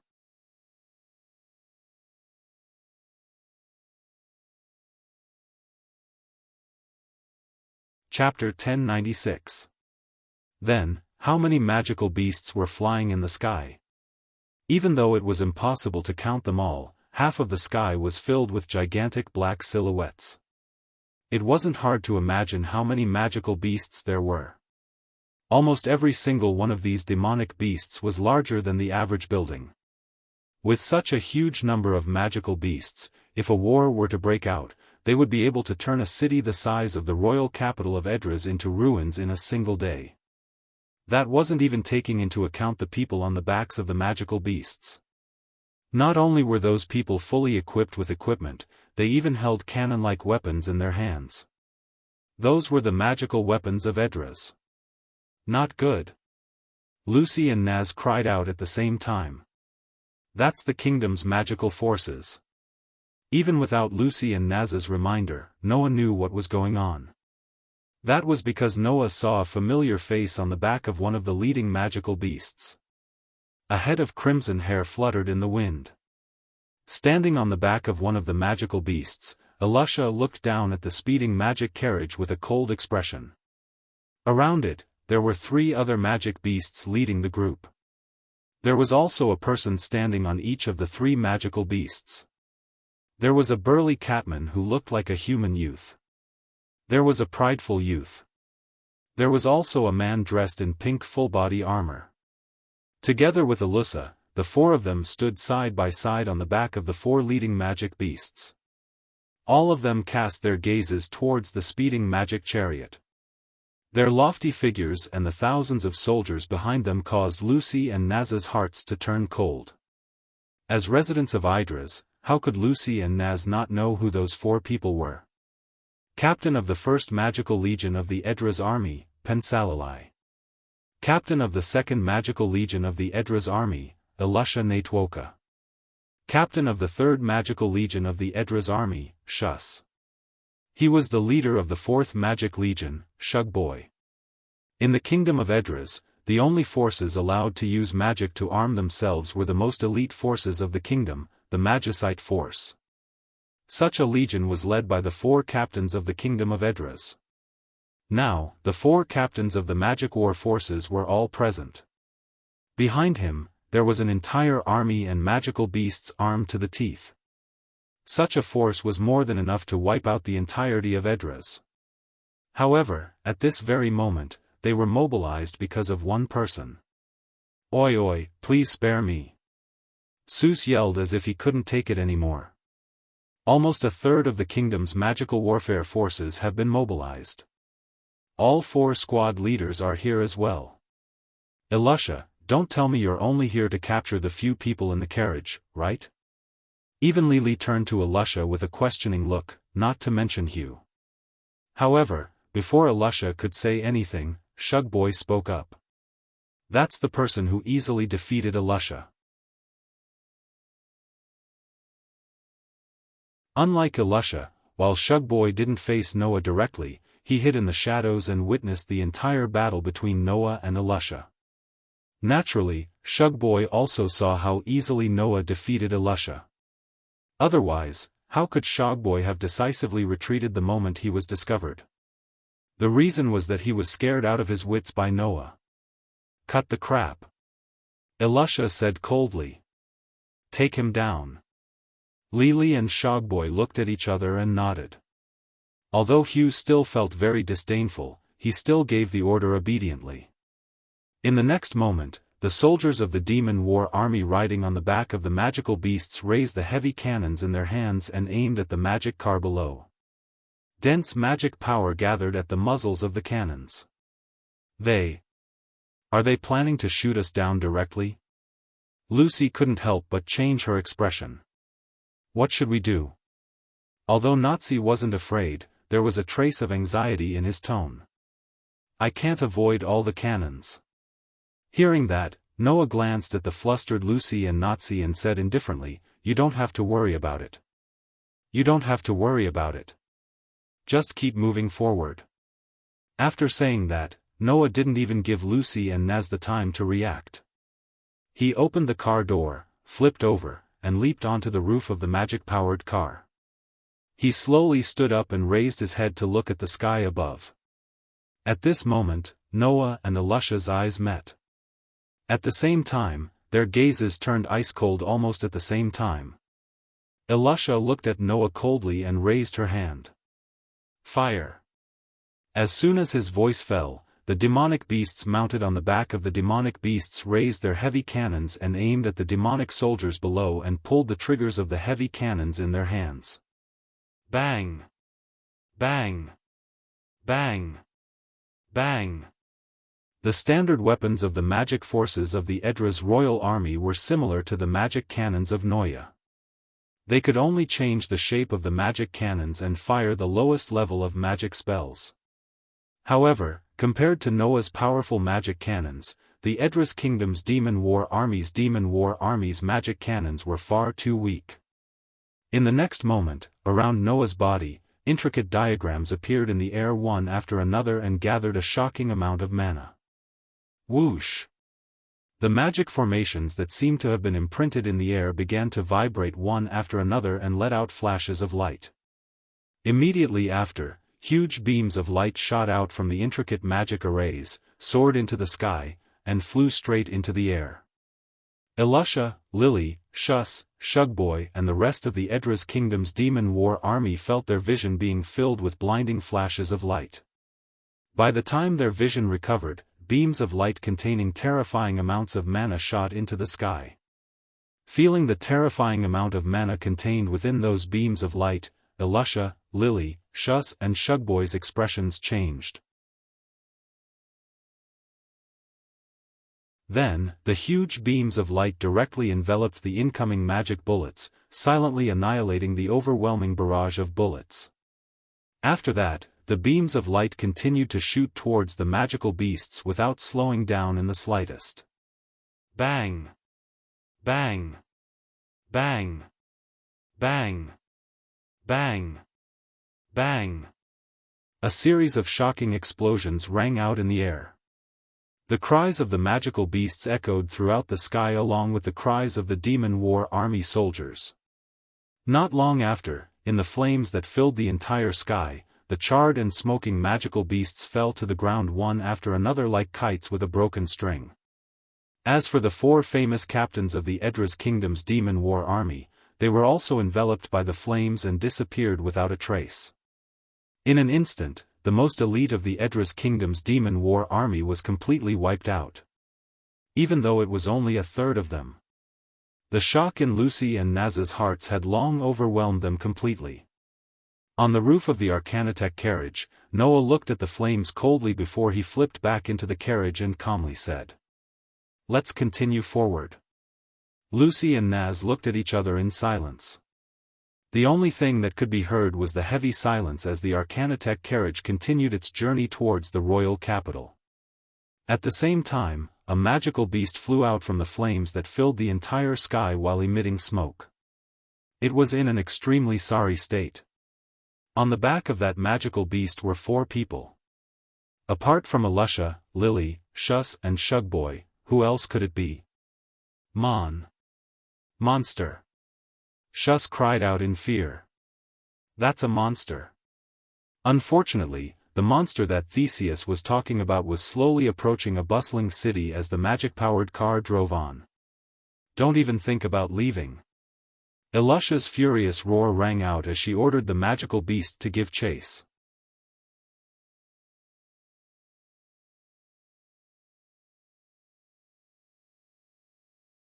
Chapter 1097. In actuality, Elisha had long known that Noah would definitely come to the royal capital. That was why she, Shus and Shugboy, brought a third of the magical forces to guard the entrance to the royal capital. As for why Elisha knew that Noah would definitely go to the royal capital, the reason was simple. Elisha didn't know that Noah came from Aslan. However, in Edras, as long as one wasn't a citizen of the royal capital, one wouldn't be affected by Faust's tyranny and suffer. And since Noah had the power to easily defeat the second magical force's captain, he would definitely resist and head to the royal capital. That was what Elisha thought. Naturally, Noah, who hadn't experienced Faust's tyranny, wouldn't want to resist and head to the royal capital for that reason. However, even if that wasn't the case, Noah had his own reasons for wanting to head to the royal capital. That was why, while Elisha's guess couldn't have been more wrong, the result was still spot on. That was why Elisha waited for Noah's arrival. Since the 4 captains of the Edra's royal army had been mobilized, there was no way the royal capital wouldn't be on high alert. With that in mind, when the enchanted carriage carrying Noah, Lucy, and Naz finally arrived in front of the imperial city, they saw groups of royal army patrolling the city gates and walls of the imperial city. However, Noah didn't care about those soldiers in the slightest. After disembarking from the magic drive, Noah's first reaction was to look at the sky above the royal capital. There was a huge island floating directly above the capital city. It was like a sun without any heat or light, giving people a feeling of awe from the bottom of their hearts. Noah, on the other hand, didn't feel much awe. However, when he looked at the gigantic island and thought of the queen who called herself a god, Noah's dark eyes slowly narrowed. According to Mishgang, in order to obtain eternal manna, the Queen of Transcendence, who called herself a god, proposed to the king of the kingdom of Edras to use the spatial magic anima to absorb mana from the world of Aslan. In fact, the reason the anima was targeted at Magnoria and Aslan's fairy tale was also the queen's idea. In other words, the Queen of the Transcendence, who thought she was an angel, was the main culprit behind Edra's invasion of Aslan. As for the king of Edras, he was an accomplice through and through. In order to obtain eternal mana, he willingly became the queen's accomplice. To Noah, both the king of the Edras kingdom and the queen of the Surpasser race were his targets. Once he thought about how Aslante's fairy tale would be destroyed in the hands of those two people, Noah couldn't help but feel a burst of ruthlessness rising in his heart. It's impolite not to reciprocate. That's why I'm here. Looking at Noah's back, Lucy and Naz in the magic-powered carriage fell silent. Because what happened next was no longer something they could interfere in. And so, Noah slowly made his way towards the royal capital under the gazes of Naz and Lucy. At the same time, Hermes' boots shook beneath Noah's feet, causing Noah's body to float up into the air. Under such circumstances, Noah seemed to be walking on invisible stairs as he slowly made his way towards the skies of the royal capital. Unlike the other cities of Edras, the royal capital of Edras was like a large-scale entertainment venue. Not only were there amusement parks everywhere, there were even many entertainment facilities on both sides of the streets. Here, the people were laughing and chatting as if they were celebrating somewhere. Smiles were plastered all over their faces. However, this smile was obtained by sacrificing the smiles of others. The citizens of the royal capital knew that this was the only place in Edras where they could use mana as usual. Some could even use it extravagantly. Yet, they still accepted it as it was. Very few would think about how much they had to sacrifice for the happiness of others in order to enjoy what they had now. It wasn't because the citizens of the royal capital were scum who deserved to be slaughtered. That was just the bad habit of humans. Even if the people who lived in the cities with sufficient water knew that the people who lived far away in the desert were short of water, how many of them could really cherish the water source? Similarly, even if the citizens of the royal capital knew how much the citizens of other places yearned for the blessings of mana, how many of them would truly cherish it? If they didn't experience it themselves, they would never be able to understand the pain of others. Thus, to the citizens of the royal capital, everything that happened next was like hell. Look! At first, it was only because someone had accidentally seen something and pointed to the sky in shock. What is that? Amidst that cry of shock, many people raised their heads and looked at the sky. Then, one by one, they were shocked. From the huge island floating above the imperial city, a group of black figures suddenly flew down, sweeping across the sky and swiftly flying in the direction of the imperial palace. It was a group of cats. It was a group of cats with pure white wings that stood on their hind legs like humans. Seeing such a group of cats flying over, the residents on the street were all shocked. Surpassers! It's the Surpassers! It's the angels! Without any hesitation, the citizens of the royal capital all knelt on the ground and kowtowed. As for the army of Surpassers, they came to the square of the palace and looked down from above. Leading them was a surpasser who looked like a Garfield cat. If Noah was here, he would definitely be shocked. This surpasser's face was exactly the same as Iyez. And this surpasser did indeed have a name that made people ridicule him. 2 Knights. King of the Humans. 2 knights shouted towards the palace below. Hurry up and come out to pay your respects. As soon as the voice fell, Faust, who was dressed in splendid attire, immediately walked out of the palace. Under the protection of a large number of soldiers, he looked at the army of surpassers high above and could only obediently lower his head. The great surpassers, the King of Humans is here to pay his respects. Ahem. 2 knights coughed dryly and said solemnly. We are here to announce the Queen's decree. God's decree? Faust was shocked. Listen well, King of Humans. 2 knights said with a serious face. We, the Supreme Queen, foresee the destruction of humans. That one sentence made everyone, led by Faust, dumbfounded. What did 2 knights just say? The destruction of humans? The destruction of the human race? Faust looked at 2 knights in bewilderment. That's right. 2 knights pulled out the sword at his waist and pointed it at Faust. The humans of Edras will be destroyed by an outsider from Aslan. This is what the Queen has explained to us. What? Faust was shocked again. You're saying that someone from Aslan has come to Edras? This is the Queen's decree, it can't be wrong. 2 knights looked at Faust closely. For the sake of the humans of Edras, we, the Supreme Queen, have ordered that you must kill that intruder from Aslan. Kill that human named Noah Dole. Faust's grip on his scepter slowly tightened, a fierce light flashing in his eyes. In fact, as the King of Edras, Faust had long since harbored evil intentions towards the surpassers who ruled over the entire human race. However, it was undeniable that up until now, every decree of the Queen was like a prophecy. Not a single one of them was false. Therefore, although Faust wasn't completely convinced by 2 knights' words, he at least listened. Faust raised his head and looked at 2 knights with the thought that he would rather kill the wrong person than let the wrong person go. May I ask where that Noah Dole is? When these words left Faust's mouth and reverberated in the surroundings, a voice that seemed like a smile that wasn't a smile suddenly sounded. Are you looking for me?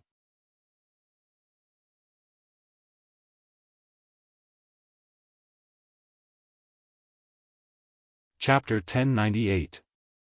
Are you looking for me? When a voice that sounded like a laugh that was not a laugh reverberated throughout the square of the palace, whether it was the surpassers or the royal army that followed the king's lead, all of them were startled and looked towards the source of the voice. In the next second, everyone saw it. A person hovered in the air, a pair of pitch-black eyes looking straight down. He glanced at the surpasser, and then at Faust, who was at the forefront of the royal army. A cold glint flashed in his eyes. Faust couldn't help but take a step back from the chilly glint in his eyes. He was annoyed that he was afraid of someone of unknown origin, and he shouted angrily, "What are you talking about? Who are you?" As soon as the voice rang out, the surpassers reacted. Foolish human. The second knight seemed to be very angry. Tell me your name. Noah glanced at the second knight. Although he was surprised that the second knight looked exactly the same as the first knight, he had seen many people who looked exactly like Aslan in Edras and was already used to it. Ignoring the second knight, Noah looked directly at Faust. Are you the King of Edras? This sentence caused Faust's eyes to widen. In Edras, who did not know the king? Unless this person was not from Edras. You. Faust said in shock. Are you the person from Astra?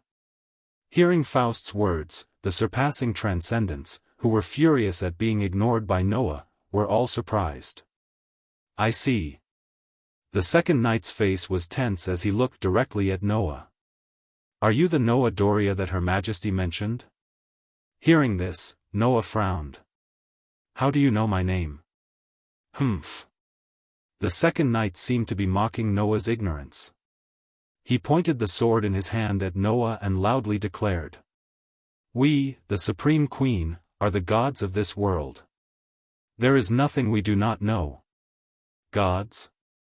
Noah seemed to have heard something funny. He closed his eyes slightly, and when he opened them again, a cold light flashed in his eyes. "What a coincidence, I am a God-slayer." As soon as he finished speaking, boom! Suddenly, a wave of violent magic burst out from Noah's body like a stormy sea. It turned into a substantial shockwave that shook in all directions. Boom, boom, boom, boom, boom. The shockwave made of pure magic swept across the surpassers flying in the sky. It was as if they had been hit by something heavy, and their bodies were sent flying by the shockwave. Including the second knight. In the blink of an eye, the densely packed surpassers flying in the sky were all sent flying. They either smashed into the ground below or smashed into a wall not far away.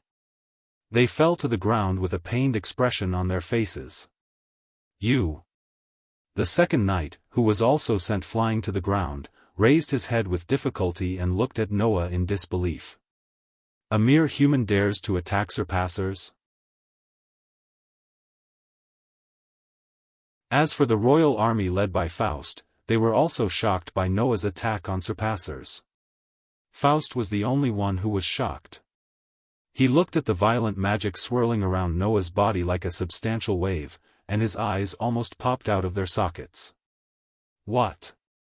What a huge amount of magic! Does the people of Astra all have magic of this level in their bodies?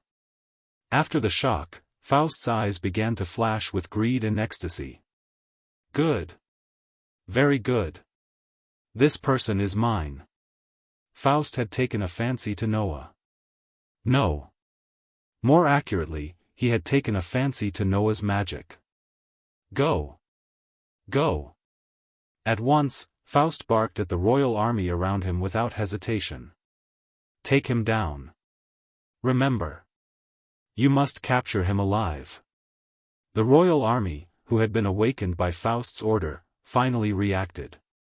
Since they were able to stand by Faust's side, it was only natural that the royal army was equipped with magic as well. Thus, under Faust's orders, the soldiers of the magic army set up their magic cannons and aimed them at Noah.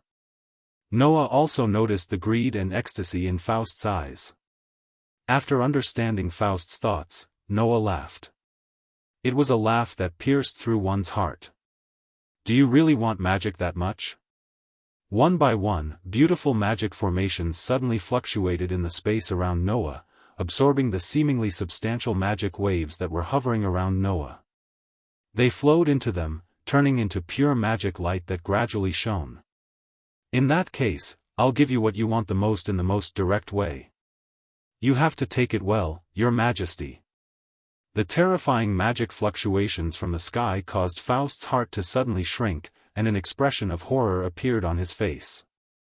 Just as the magic in the magic formations was about to turn into light beams and envelop the palace below, a cold, angry shout rang out from the other side of the sky. Don't even think about it. Accompanied by such an angry and cold shout, a huge black shadow suddenly swept over Noah's head. Immediately after, a figure jumped down from the huge black shadow and landed in Noah's direction, following the direction of gravity and the whistling of the wind. Supersonic spear. Rich magic power surged from the cold iron spear in the figure's hand, causing the steel spear to emit a dazzling light. Then, its entire appearance changed. Whoosh! Without any warning, the tip of the spear that had changed its appearance vibrated with an extreme impact force, causing the spear to completely turn into a dazzling meteor. It pierced through the sky at an astonishing speed and violently pierced towards Noah's direction. Clang! The crisp sound of steel colliding with steel spread out in the air like a sound wave. The loud sound of the collision caused many people's eardrums to hurt slightly, and they could not help but cover their ears. Under such circumstances, the two figures that had collided fiercely in mid-air shot straight down. In the end, they crashed heavily into the ground, stirring up a thick cloud of dust. After a while, Elusha retreated from the thick cloud of dust with her spear in hand. She tapped the ground a few times with the tip of her foot before coming to a stop. Her cold gaze shot into the thick cloud of dust like a lethal arrow. At the same time, the gigantic magic beast in the air also landed. On top of it, Lili, Shus, and Shugboy jumped down one after another and landed around Faust, protecting him behind them. Seeing Elusha, Lili, Shus, and Shus appear, Faust breathed a sigh of relief. In terms of battle prowess, the 4 captains of the Edra's army were without a doubt the strongest in the kingdom. With the protection of the 4 captains, there should be no problem. At the very least, that was what Faust thought. After calming down, Faust began to worry about Noah. "You won't kill him, will you?" Faust yelled. "You're not allowed to kill him. Capture him alive." Hearing Faust's words, Elusha furrowed her brow. Capture him alive?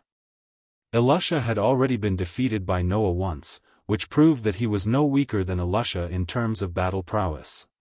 If that was the case, it would be extremely difficult to capture him alive. Capture him alive?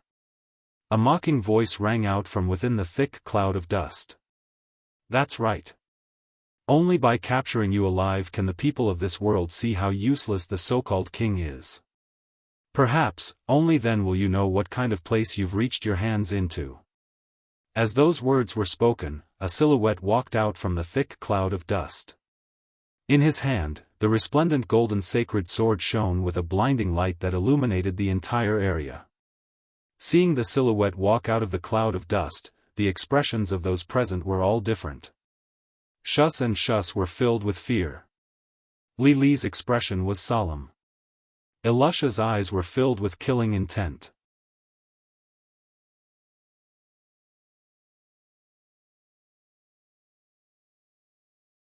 Chapter 1099. Whoosh!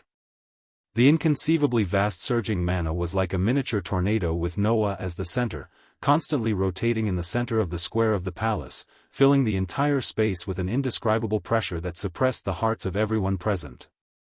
Elusha stared coldly at Noah, who seemed to have transformed into the eye of a typhoon, with her palms drenched in sweat.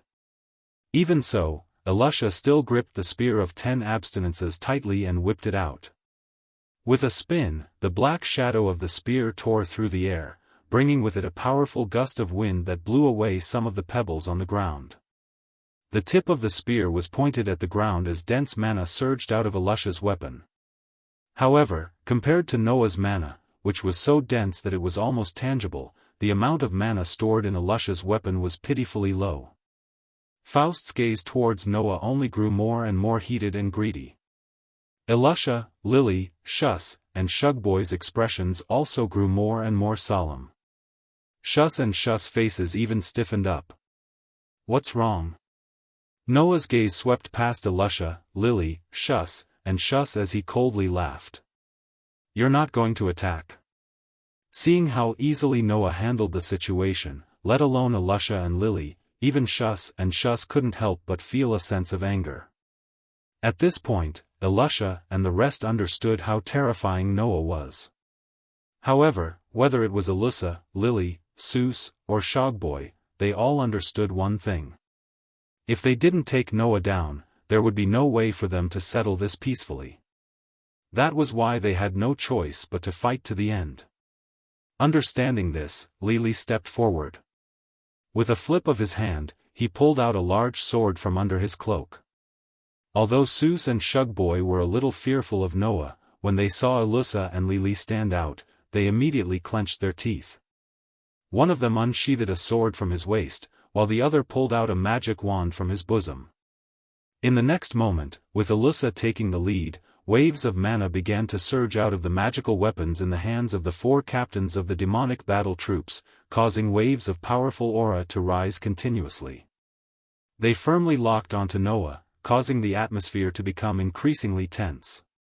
Gulp! Within the army that surrounded the plaza, someone couldn't help but swallow a mouthful of saliva. At this moment, that voice, which was originally not very clear, was like a huge rock being thrown into a calm lake, causing the entire hostile atmosphere to explode in an instant. Do it! At almost the same time, Elusha and Lily yelled out. The moment the shout fell, the long spear in Elusha's hand suddenly shook with a strong force.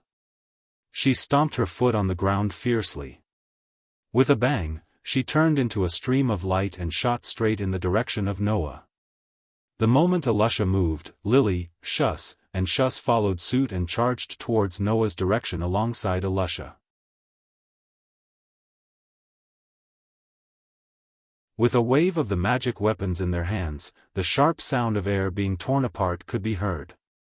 The weapons of the 4 captains of the Edra's royal army all transformed into powerful flashes that tore through the air and headed towards Noah. Looking at the 4 flashes of light that shot towards him, Noah's hand trembled slightly. In his hand, the Excalibur was a golden holy sword, and a circle of resplendent light was circulating around the blade. Whoosh! In the next moment, the radiant holy sword trembled as the tip of the sword pierced out, leaving a trail of sword afterimages in its wake as it collided with the 4 flashes of light. Bang! The 4 sharp beams of chi were instantly dispersed by a muffled sound that rang out in unison. However, in the next moment, 4 figures suddenly appeared around Noah and surrounded him. Vacuum spear. The spear in Elusha's hand once again changed its shape in a burst of light, bringing along a wave of chaotic airflow. It tore through the air and turned into a dazzling light. In an instant, it tyrannically plundered the air around Noah, stirring up a terrifying shock wave, and fiercely pierced towards Noah. Mother of Destroyers. The giant sword in the hand of Lily, who was standing beside Noah, trembled violently. His entire body suddenly expanded and turned into a huge heavy sword. Amidst the whistling wind, he slashed down with a heavy force. Command wand. Zeus, on the other hand, was a distance away from Noah. He waved the magic wand in his hand forcefully, and the ribbons around the square that looked like the decorations of some entertainment facility moved. They were like sharp spears that streaked across the air and shot straight at Noah, surrounding the space on his side. Sword of Rose.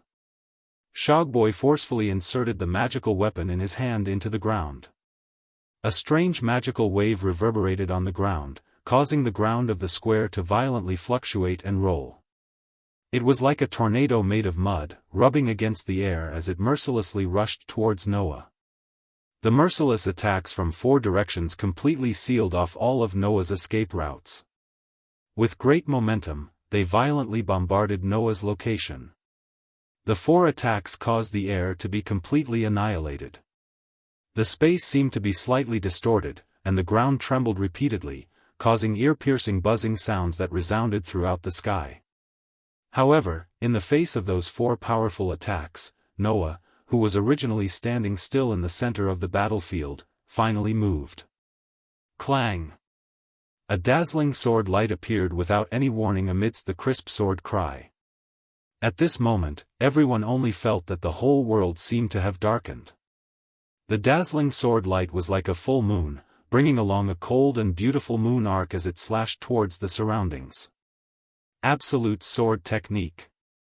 Form 3 Shadow Moon Dance. The sword light that transformed into a full moon swelled around Noah, welcoming the incoming storm of spears, pitch-black greatswords, sharp ribbons, and turbid mud flow. Clang! In an instant, the long spear that carried a shocking storm and the huge sword that carried a terrifying strength were bounced off. Poochie! The ribbons that had transformed into sharp spears were cleanly torn apart with a tearing sound. Dong! The mighty mud flow was cut into 2 halves and exploded. Bam! In an instant, the 4 captains of the Edra's army that were attacking Noah were sent flying by the explosive force of the beautiful moon arc. In the end, Noah defeated the strongest force of Edra's in a single strike.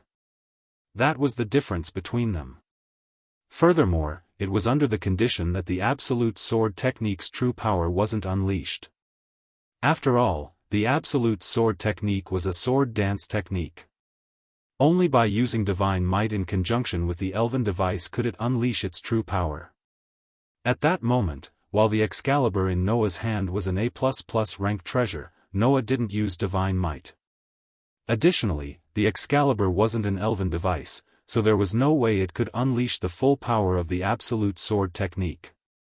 Even so, Noah was still able to mimic the absolute sword technique's moves and rely on his LV, for ability to send the 4 captains of the Edra's army flying in an instant. After that, Noah spun around and charged towards Shus and Shugboy. As their expressions changed, he gave them a heavy kick on their chests. Bam! Another dull thud rang out as the captains of the 3rd and 4th Magic War Legions were sent flying like kites with their strings cut before crashing heavily into the walls of the building.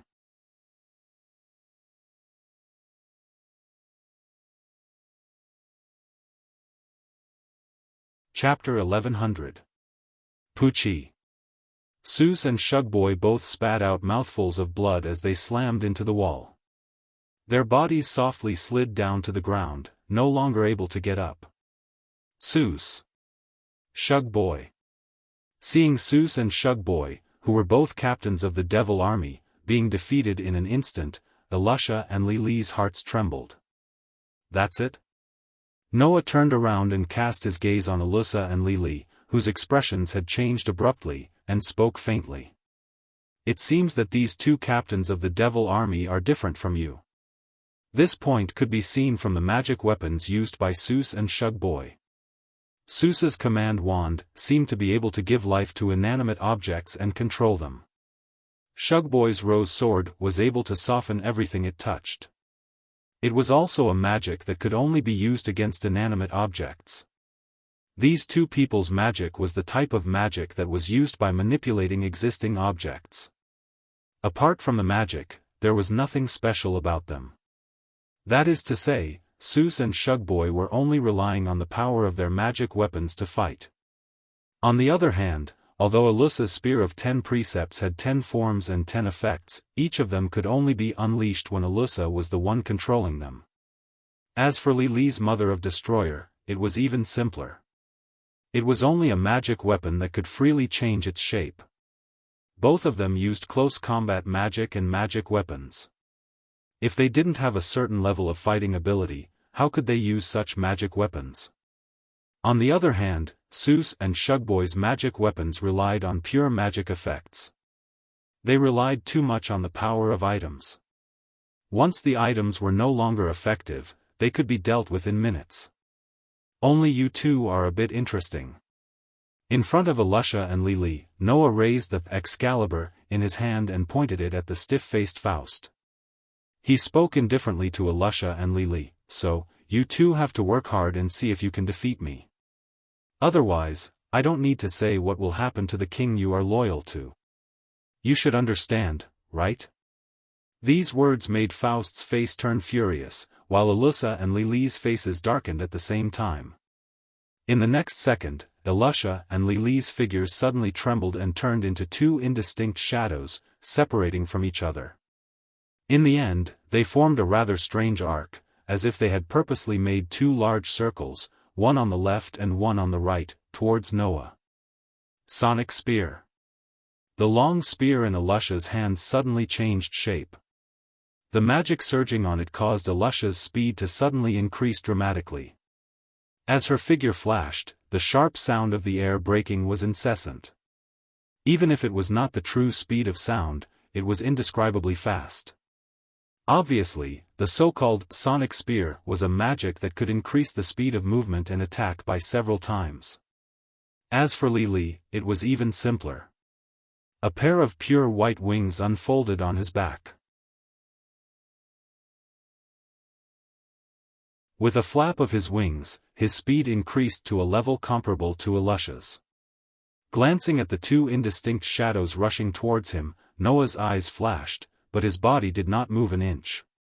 After a short moment, a stab and a slash suddenly arrived, causing the sharp energy to tear through the air with ear-piercing sounds. One on the left and one on the right, they fiercely attacked Noah. one on the left and one on the right, two completely opposite directions. It was destined that if Noah intended to defend, he would only be able to defend against one of them, while the other would inevitably hit him.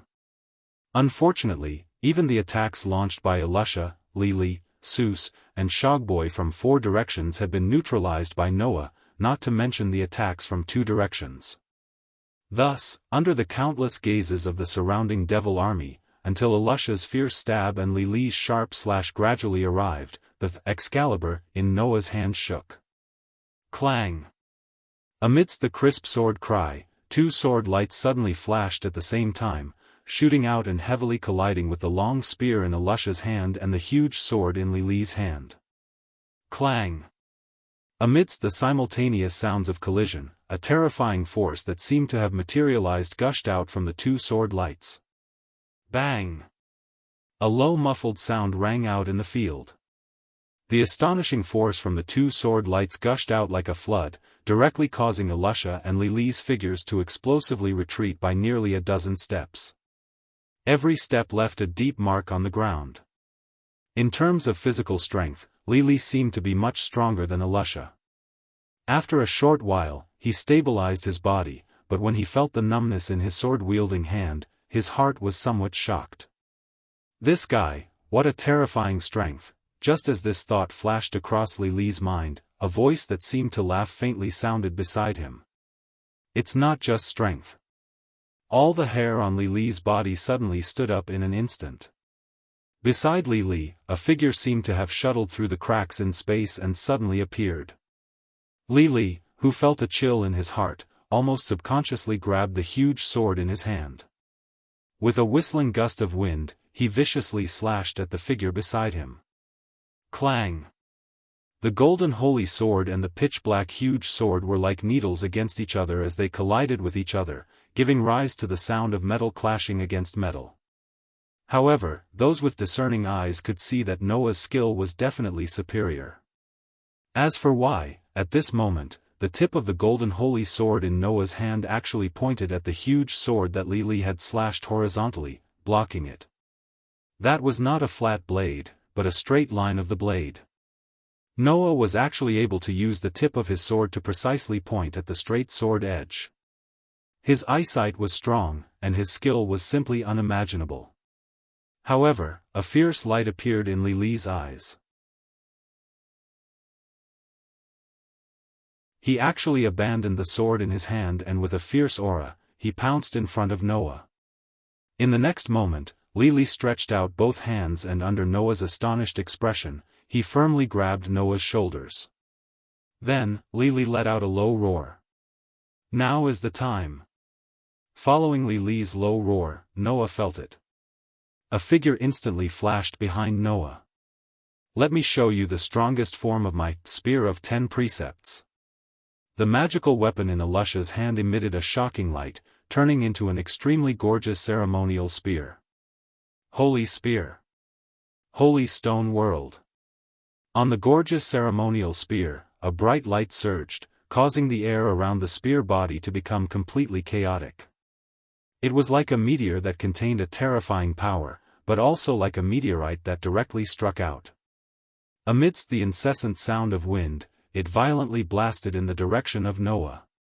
The terrifying power caused a shocking loud sound. At this moment, an extremely violent shock wave mixed with a blinding light, like an exploding star, shook the square of the palace, setting off layers of terrifying wind and waves that swept in all directions. The soldiers of the royal army's devil army, who were originally quite a distance away, could not even react in time and were directly blown away by the terrifying wind and waves. Faust, who was protected by a group of soldiers, was not spared either. He was cleanly blasted out and crashed onto the ground, rolling a few times before coming to a stop. As for the center of the field, it had already been enveloped by a light wave that seemed to have materialized. It was as if a white sun had directly hit the ground, setting off bursts of violent winds and waves. It stirred up layers of terrifying impacts, causing the ground to crack and explode one by one. This scene lasted for an unknown period of time. At least, Faust felt as if a long time had passed before the violent shock waves and waves that were spreading out gradually weakened, and the strong light that filled the center of the square also slowly dimmed. With such a terrifying attack, coupled with Lily's reckless self-sacrifice, Faust did not believe that he could not take down Noah. However, the scene that appeared in front of Faust finally caused him to be completely stunned.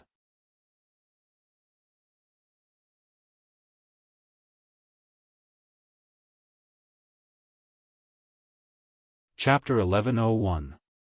The violent wind and dazzling light gradually subsided, causing the entire square of the palace, which seemed to be shaking the heavens and earth a second ago, to slowly return to its calm state. If it weren't for the fact that the ground was already riddled with holes and the surrounding demon army soldiers were lying on the ground moaning and groaning, and there was even a huge crater at the center of the impact, no one would believe that such a terrifying thing had just happened. However, this was not something that Faust was concerned about. At this moment, the king of Edras was staring at the center of the huge crater with a blank expression. He saw that there was a spot in the center of the huge crater that was completely undamaged. There were 3 people standing on that spot. And these 3 people's performances were completely different. Noah, who was tightly held by Lily by the shoulder, had a calm expression on his face. Lily, who was tightly holding onto Noah's shoulder, had a look of shock on his face. As for Elisha, who was still standing behind Noah and maintaining the most powerful spear of the holy stone, she stared straight ahead. Her delicate face was slightly pale as she spat out word by word. Can't do, not to mention Elisha, even Lily and Faust couldn't believe that Noah was completely unscathed under that terrifying attack. Not even a single strand of hair fell. As for the cause of this, it was a shield. It was a shield that was completely black like obsidian, with a banshee head full of snake-like hair engraved on the front. On the head, there was a pair of snake-like eyes that flickered with a scarlet luster. If a knowledgeable person were to see this shield, they would immediately recognize its origin. That was because this shield was the same as the Excalibur. Once it was exposed, it would be impossible to hide its real name from the public. Aegis. In Greek mythology, this was a shield known as a divine shield. However, in Greek mythology, the Aegis shield had 2 sides. One side was owned by Zeus, the king of the gods in Greek mythology. Thus, it was also known as the Aegis shield. The other side was owned by Athena, the goddess of wisdom in Greek mythology. It was said that these 2 shields were made by Hephaestus, the god of fire, who was also known as the god of forging, using the fur of a sheep that had once provided milk to Zeus in myths.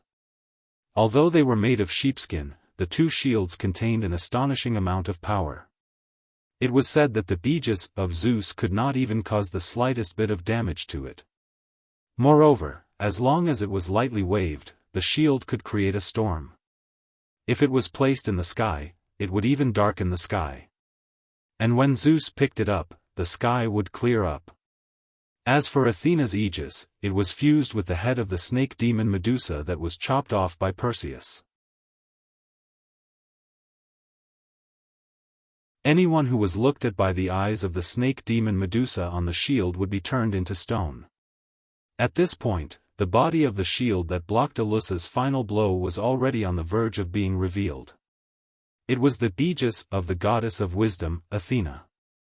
At this moment, this divine shield, whose reputation was not inferior to the Excalibur, was floating in the air behind Noah, blocking Elisha's spear of the sacred stone. When Lili sacrificed himself to capture Noah, Elisha released her strongest attack on the restricted Noah. Astonishingly, this shield appeared out of nowhere and completely blocked Elisha's strongest attack. Ignoring Elisha and Lili's shock, Noah acted as if nothing had happened and closed his eyes. To be able to force me to take out this shield, you should be proud. As soon as he finished speaking, golden ripples suddenly appeared around the Aegis. Within the ripples, silver chains with different shapes at the tip and flowing with golden light burst out like long whips. With Noah as the center, they crazily danced. Bang! Elisha and Lili, who were completely unable to react, were ruthlessly smashed by the crazily dancing silver chains. In a neat muffled sound, they were both sent flying and smashed onto the ground. Their bodies rubbed against the ground for quite a distance. Gu, Ugh, Elusha and Li, who had no means of defense, let out a muffled groan. After falling to the ground, their bodies trembled, but they could not stand up no matter how hard they tried. At this moment, the silver chains and the pitch-black shield turned into a burst of light particles and dissipated in the air, returning to their owner's treasury, including the Excalibur in Noah's hand. At this point, in the entire palace square, apart from Noah, no one could stand like they had at the beginning.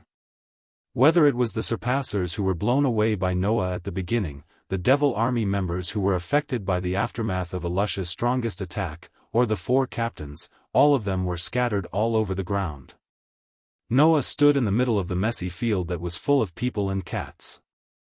There were potholes everywhere, and there was a huge hole in the middle. Noah stood in the only undamaged spot, looked around, and then cast his gaze on Faust. Faust, who was paralyzed on the ground, suddenly trembled, and a somewhat fearful expression finally appeared on his aged face. Under Faust's gaze, Noah lifted his feet and walked towards him step by step.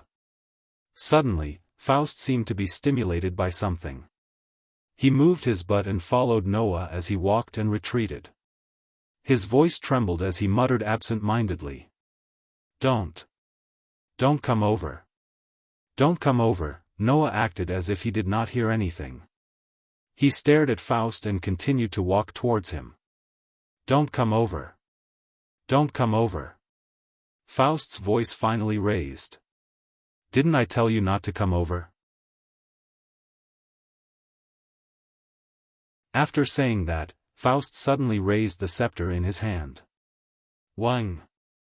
The tip of the scepter that Faust raised suddenly bloomed with a strong light. Immediately after, Faust's scepter shot out a bolt of lightning, which cut through the air and landed directly on Noah's body. Bang! An explosion sounded, and a burst of dense fire and smoke spread out, shrouding Noah's position. Seeing this, Faust's face was filled with joy, but the next second, he immediately froze. Within the dense fire and smoke, Noah's figure continued to walk out, unscathed. Even his expression did not change in the slightest. Ah! Faust madly waved the scepter in his hand again and again, causing streaks of lightning to turn into gorgeous flashes that enveloped Noah's body. Bang bang bang bang bang. All of a sudden, continuous explosions sounded one after another. Bursts of flames and smoke also vibrated from Noah's body one after another. However, Noah still acted as if he did not feel anything. He ignored the bolts of lightning that shot towards him, withstanding them as he walked towards Faust. If it was Elusha, Lily, Seuss, or even Shogboy's magic that did not directly affect Noah's body, then so be it. A direct magic attack like Faust's would not have any effect in front of Noah's curse resistance. Therefore, when Noah arrived in front of Faust, the mana stored in Faust's scepter had already been exhausted, but it did not even mess up Noah's clothes. Then, under Faust's horrified expression, Noah suddenly stretched out his hand, grabbed Faust's collar, and lifted him up. "When I think about how you almost threatened my companions, I feel like vomiting." As soon as he finished speaking, a powerful fist suddenly landed on Faust's face. Bang! With a muffled sound, Faust screamed as he was sent flying by Noah's punch. He smashed into the ground not far away, and after twitching a few times, he could no longer move.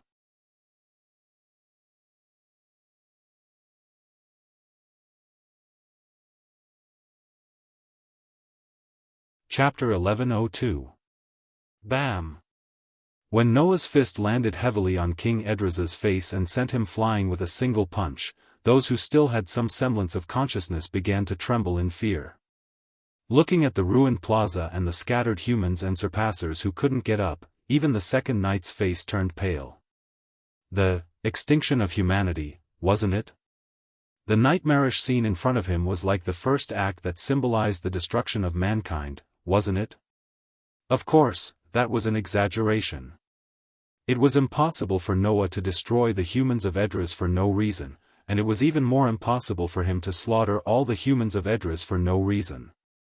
Noah only had two goals for his trip to Edras. First, to find the culprit behind the anima attack on Magnolia and settle the score. Second, to completely eliminate the threat of the anima to Aslan. Apart from that, there was no third goal. Unfortunately, the second knight didn't know what Noah was thinking and believed in the orders of the Queen of Surpassers. All of this was just the beginning of the extinction of humanity. Putting aside the fact that two knights had been accused of something that didn't exist for no reason, his objective was to uncover the king of Edras and get rid of the royal army that was aiding him. To Noah, this was only the beginning of his journey to Edras. After all, Noah still had to find the magical device of the anima and destroy it. He also had to settle the score with the Queen of Surpassers. Furthermore, if he only destroyed the magical device of the anima, he couldn't guarantee that there wouldn't be a second anima in this world. In order to prevent the anima from becoming a threat to the guild and his companions, Noah and Mr. Gang had already discussed a countermeasure before coming to Edras. A countermeasure that could change the world. That was why this was just the beginning. Looking at Faust, who had completely fainted, Noah turned around and immediately planned to leave. However, at that moment, a voice squeezed out with great difficulty. "It's not over yet." Hearing this voice, Noah narrowed his eyes and turned to look at the source of the voice. There, Elisha used the spear of the 10 Commandments to support her body. She stood up with great difficulty and stared at Noah. "I haven't lost yet." This scene was very similar to when Noah defeated Elisha. "I can't lose." Elisha gritted her teeth so hard that blood flowed out of her gums. She struggled to support her body and raised the magical weapon in her hand, aiming it at Noah. "I can't lose." After saying that, Elisha stomped on the ground and charged towards Noah. The spear of the 10 Commandments in her hand turned into a ray of light and violently pierced towards Noah's head. However, in the face of this fierce attack, Noah tilted his head slightly. Swoosh! The sharp tip of the spear brushed past Noah's cheek and stabbed into the air.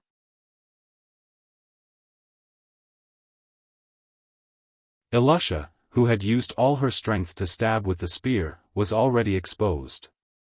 As long as Noah threw a punch that was neither too light nor too heavy, then that punch would definitely hit Elisha and make her unable to stand up again, right? However, Noah didn't move. He looked at Elisha's face and said coldly, "You've already lost." It was the same as when he defeated Elisha. This time, Noah said the same thing. And it was this sentence that made Elisha go crazy. "I didn't lose." As if she didn't care about her injured body, Elisha shouted crazily. "For the eternal magic.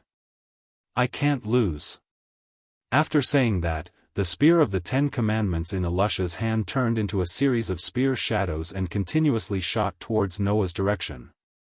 In the face of the continuous thrusts, Noah's expression didn't change in the slightest. He just gently moved his feet, and like a piece of paper, he dodged Elisha's crazy thrusts one by one. On the other hand, Elisha was still roaring madly while thrusting forward like a madman. "How can I lose? If I lose, this world will completely lose its magic. How can I lose? How can I lose?" This sentence, rather than saying it to Noah, it was more like Elisha was saying it to herself. Relying on this determination, Elisha was able to squeeze out the energy that she shouldn't have left and crazily attacked Noah. "As a person of Aslan, you enjoy things that we don't have. How can you understand our despair? How can you understand our fear? How can you understand our uneasiness?" Whether it was in Aslan or Edras, magic was a part of civilization. People used magic to make fires and cook. People used magic to transport themselves. People used magic to communicate. People used magic to do their work. To the people of Aslan and Edras, magic could be said to be something that they relied on for survival. And these magic, if they wanted to activate it, all required magic. Without magic, it would be like modern humans without electricity and steam. The entire society would return to ancient times. Who wouldn't feel uneasy? Who wouldn't be afraid? Who wouldn't be afraid? Gazing at Noah's indifferent expression, Alyssa gritted her teeth and finally yelled out. "You're right. Once the magic is exhausted, this world will be destroyed." This sentence finally made Noah react. Once the magic is exhausted, the world will be destroyed? Raising his head fiercely, looking at the crazy Alyssa, Noah's face was filled with extreme anger. "Stop joking." Dodging the incoming spear, Noah clenched his fist and punched out. Pang dash. The heavy punch landed on Alyssa's abdomen without any deviation, making Alyssa's body bow. At the same time, Noah raised his knee and heavily hit Alyssa's chin, making Alyssa groan and her whole body float in the air. "That's right. I don't know how desperate, fearful, and uneasy humans will be if the magic of this world is exhausted. But I understand the world better than any of you."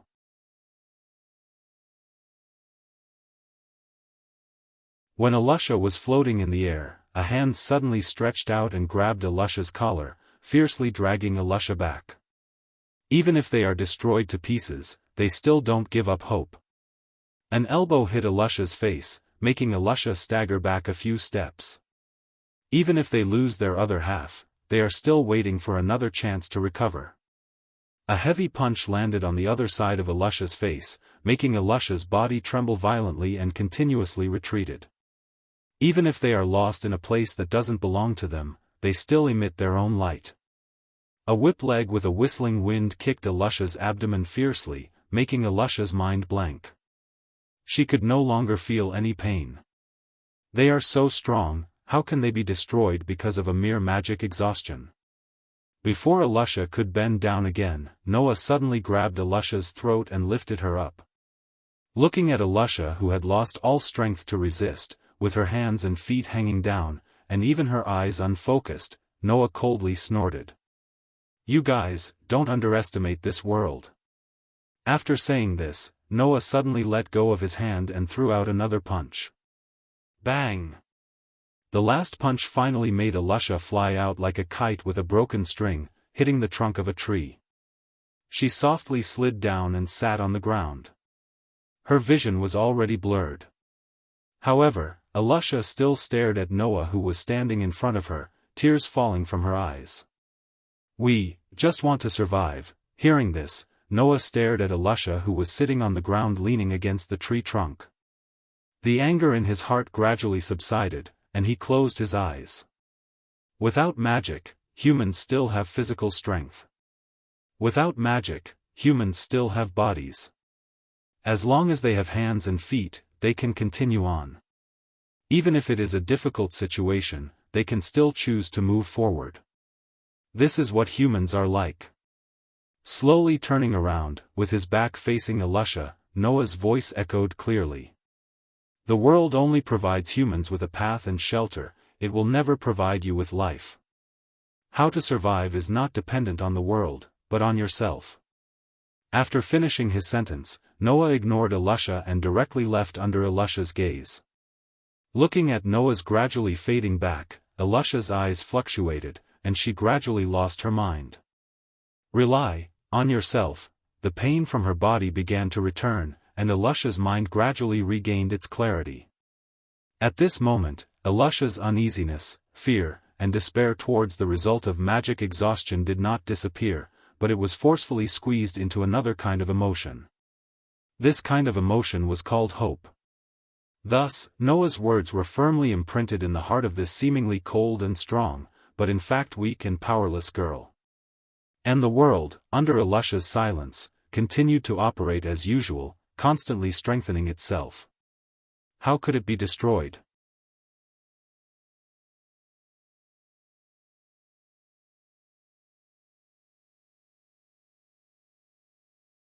Chapter 1103. It was a rather spacious workshop. There was a gigantic magical device in the middle of the workshop that was embedded with many magic crystals. In order to find this magic workshop, Noah had to capture countless soldiers along the way before he finally figured out the way to this place.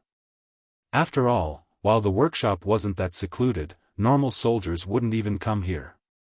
That was because the Arcanitech devices in this workshop were related to the future of Edras. After pushing open the luxurious door, Noah walked in. "You're here." The moment Noah entered, a voice rang out and entered Noah's ears. Noah was not surprised at all as he raised his head and looked ahead. In front of the gigantic magical instrument, there was a figure holding a staff with his back facing Noah. He didn't even turn around, as if he had known that Noah would come there sooner or later. He simply stared at the gigantic magical instrument as if he was in a daze. Looking at that figure, Noah also seemed to have known that he would be there. He sighed. "I knew that you would come here before me. My apologies." Mishgang laughed bitterly. "I don't really want to face the people of Edras head-on." Noah silently stepped forward and stood next to Mr. Gang. Both of them looked at the gigantic Magitech instrument and suddenly spoke after a long while. "Because that's someone you're quite close to, right?" Mishgang fell silent. In fact, Noah had already made some guesses after learning about Edras. Mishgang's identity couldn't be simple, right? If Mishgang was just a normal citizen of Edras, how could he know so much about anima? If Mishgang was just a normal citizen of Edras, how could he know the way to Aslan? If Mishgang was just a normal citizen of Edras, how could he have been able to stop the activation of anima for so many years? If Mishgang was just a normal citizen of Edras, how could he become an S-ranked magus on par with Alusha and Laxas when he couldn't use magic on his own and could only rely on magic weapons? Perhaps, if there was only one of them, it could only be a coincidence. However, with so many coincidences added together, it was inevitable. That was why Noah was certain that Mishgang's identity in Edras wasn't simple. It was very likely that Mishgang was a member of the royal family of Edras. That was why Mishstegang was so clear about the anima project initiated by the king of the kingdom of Edras. That was why Noah had a guess about Mishgang's identity. "I beat your father up. Aren't you going to say anything?" Noah said coldly. "Prince Jalal?" The air seemed to turn heavy all of a sudden. Mishstegang didn't answer, but asked the question abruptly. "You didn't make things difficult for Lili, did you?" "Why?" Noah raised an eyebrow. "Are you on good terms with Lili?" "Lili is my savior," Mishgang said as he tightened his grip on the staff in his hand. As a surpasser, Lili should have lived in Extania and enjoyed the respect of humans. However, he was chased out by the surpasser race for the sake of saving me, who was injured when I was young. In Edras, all humans were governed by surpassers who called themselves angels. As a god, the queen had the power to decide the life and death of humans and control their numbers. If Mishgang had really been severely injured when he was young, then the Transcendents believed that it was the queen who had decided on his death. Under such circumstances, if Lili saved Mishgang, who was on the verge of death as a human, the surpassers would think that he was disobeying the queen. Additionally, Lili brought Mishgang back to Extania to save him. That was a taboo in Extania, where humans weren't allowed to enter. As a result, Lili was chased out of Extania. That was also the reason why a supreme being who should be worshipped by humans would become the leader of the magic forces of the Edras royal army. "I see," Noah said with a nod. "Don't worry. I only made him lose his ability to fight. I didn't injure him that badly." "That's good," Mishgang said with relief. The scene once again returned to its silent state. "Have you really made up your mind?" Noah asked all of a sudden. "If that's the case, the world will truly descend into chaos." Hearing Noah's words, a hint of hesitation flashed across Mishgang's eyes. However, he soon regained his resolve. Chaos is only temporary. In a situation where we can only face reality, people will quickly get back on their feet in order to survive. However, if we don't solve the problem of mana in this world, the conflict will never disappear. So, instead of inciting conflict for the sake of eternal mana, wouldn't it be better to let go of what should be lost and let mana disappear from this world? Noah couldn't help but sigh. I have to say, you are quite decisive. Super Secondary Spatial Magic, Anima. The use of this spell was to open up a pathway between Azrand and Edras and absorb Azrand's mana into Edras for Edras to use.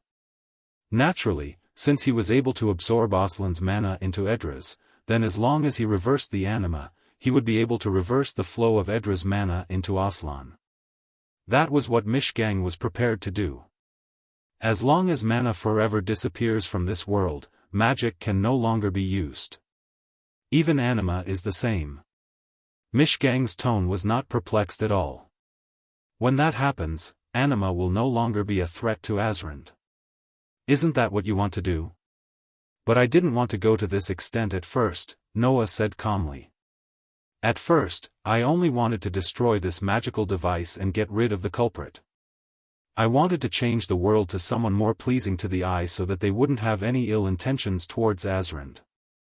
However, that was only treating the symptoms and not the root cause. As long as the problem of mana exists in this world, the conflict over mana will never stop. Under such circumstances, Azrand, who is full of mana, will not be able to stay out of it. Mishgang turned around and looked at Noah. Moreover, didn't you not get rid of the culprit? Hearing that, Noah was speechless. After a while, he turned around and looked at Mishgang. Who do you think I'm doing this for? Mishgang was speechless as well. Why didn't Noah get rid of Faust? Other than the fact that he was Mishgang's father, was there a second reason why Noah would spare the life of the greedy king who had designs on his guild and companions? If the problem of Anima wasn't completely solved, then for the sake of his guild and companions, Noah wouldn't spare the life of that greedy bastard. Now, since you've done so much for both Azrand and Edras, then I don't mind giving you face. Noah turned around. After all, you are also my companion. With that, Noah walked towards the door. Just as Noah was about to step out of the door, Mishgang's grateful and reluctant voice sounded. Thank you. Anne. Goodbye. The corners of Noah's mouth involuntarily lifted into an untraceable arc. Soon after, he walked out without looking back. Now, there was only one problem left. The sky gradually darkened, as if it could predict what would happen next. The atmosphere became extremely oppressive. Braving the cold air, Noah flew towards the horizon with the help of Hermes' boots. There was only one goal. That was the huge island floating in the air. Extania.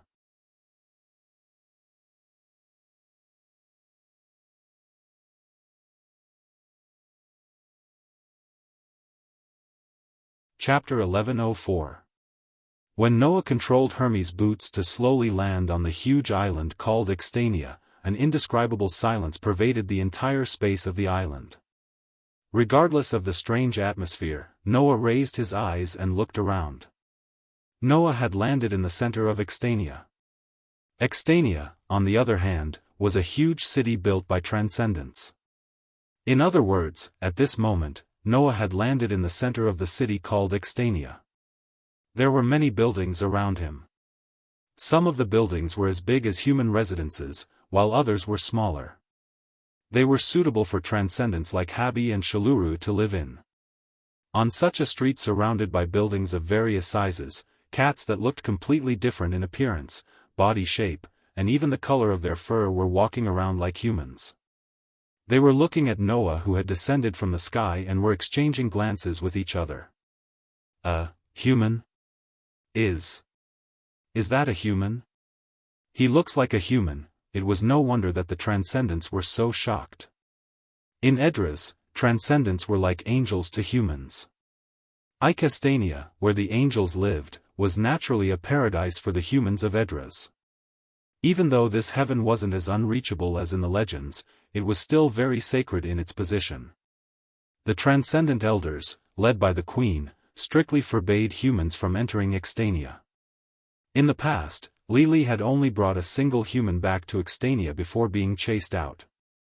One could only imagine how unbelievable it was for a human to come to Extania. However, Noah didn't even care about the surpassor's expressions of disbelief. All he said was, "It's fine, but it's fine." He only said indifferently, "Tell your queen to come out." His words caused the entire Extania to fall into a dead silence. A moment later, the transcendent cultivators in the area began to get angry. A mere human dares to trespass in Extania and ask the queen to come out and see him? How dare he? Where's the Royal Guard Division? Where are the most elite combat divisions of our surpassors? Hurry up and inform the Royal Guard Division. Tell them to apprehend this insolent human. Apprehend him. Apprehend him. One by one, the transcendents shouted. Their arrogant voices grew louder and louder, as if Noah had committed an unforgivable crime. The atmosphere gradually turned sour. Noah's brows furrowed. His gaze turned cold as he scanned his surroundings. Immediately, wherever Noah's cold gaze fell, the surpassors froze. The anger on their faces turned into fear, and they were rendered speechless. "Looks like I'll have to find her myself." Noah's voice echoed in the surroundings. "There's no other way. I don't have much time left. Since you don't want the queen to come out, I'll have to use a little more violence. Tell her that I'm here." As soon as he finished speaking, Noah's body began to emit a magical aura. Sensing the magical aura, the transcendents' hearts began to tremble. At this moment, a mature woman's voice sounded. It was filled with helplessness and urgency. "Please wait." Along with such a voice, the sinister atmosphere at the scene seemed to have solidified all of a sudden. It did not continue to rise, but it also did not descend. It just stood there stiffly. The magical aura on Noah's body also became sluggish. It slowly retracted back into his body. Then, Noah turned his head and looked at the front of the street. The surrounding surpassors also subconsciously turned their gazes over, and then all of them cried out in shock. That's, in front of Noah's line of sight, a few figures suddenly appeared and approached. They were also a group of transcendents. However, they were a group of transcendents who wore luxurious clothes. At a glance, one could tell that they were not ordinary transcendents. At the very front of this group of transcendents was a female transcendent. She was wearing luxurious new clothes and expensive jewelry. She was also holding a scepter tightly in her hand. Seeing this female transcendence, all of the transcendents reacted and immediately lowered their heads in fear.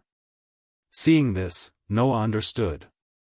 After sizing up the female transcendents, Noah frowned deeply. "You're the transcendence queen." At this moment, Noah's voice was filled with suspicion. There was no other reason. Noah did not sense any magical aura from the transcendence queen.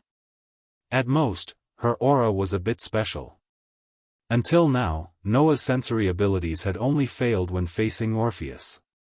Apart from that, he had never made a mistake. As such, Noah was certain that this transcendence queen was either like Orpheus and had power that he could only look up to, or she was just an ordinary transcendence. In fact, the transcendence queen smiled sadly. "You can call me Shawget. As for the queen, that's all I can do." After hearing this, not to mention Noah, even the transcendents around him were stunned. Only the transcendence elders who supported the transcendence queen lowered their heads and sighed with guilt and despair. Noah's frown deepened. He looked at Shawget with a hint of impatience. "What are you trying to do?" Shawget smiled slightly, but her smile was more or less filled with sadness. "I'm just stating a fact." Saying this, Shawget unbuttoned the new clothes on his shoulders, removed the accessories on his body, and loosened the scepter in his hand. Not long after, a female surpasser appeared in front of everyone. She looked no different from a normal female surpasser. She was much smaller than a normal human being. To be able to single-handedly defeat the entire kingdom of Edras, defeat the magic army, and overthrow the king of Edras, you must be an amazing sorcerer in Aslan, right? Shauget said as she closed her eyes. That's why, you should be able to tell that I'm not a god or a queen. I don't have any outstanding power or status. I'm just an ordinary transcendence. Looking at the transcendence with her eyes closed and head lowered, there was no trace of nobility to speak of. She was just an ordinary transcendence. When they heard her words, the transcendents around her were completely stunned. Noah stared at Shauget, then at the stunned transcendents around him. He could feel the anger in his heart rising. Mishgang had said that the queen of the transcendents was the one who caused Edras to harbor ill intentions towards Astra. She was the one who suggested to Faust that he could obtain mana from Asrand, which led to the kingdom of Edras developing anima and attacking Asrand in order to obtain eternal mana. That was why Noah had chosen to come here to settle the score with Shauget. She was also an existence known as a god in Edras. She was the one who ruled over humans and transcendents. She could even decide the life and death of humans. Noah had already prepared himself for a huge battle. But what was she trying to do now? Perhaps she had seen through Noah's thoughts. Shauget finally revealed a bitter smile. Actually, I'm not the queen of the transcendents. I'm just an ordinary transcendence. The so-called queen and god are all fake. That one sentence caused all the transcendents to feel their minds go blank. They couldn't react at all and could only stare blankly at Shauget. That gaze seemed to be tormenting Shauget, causing her to close her eyes in pain. It was obvious that apart from the elders who supported Shauget, the other transcendents didn't know about this.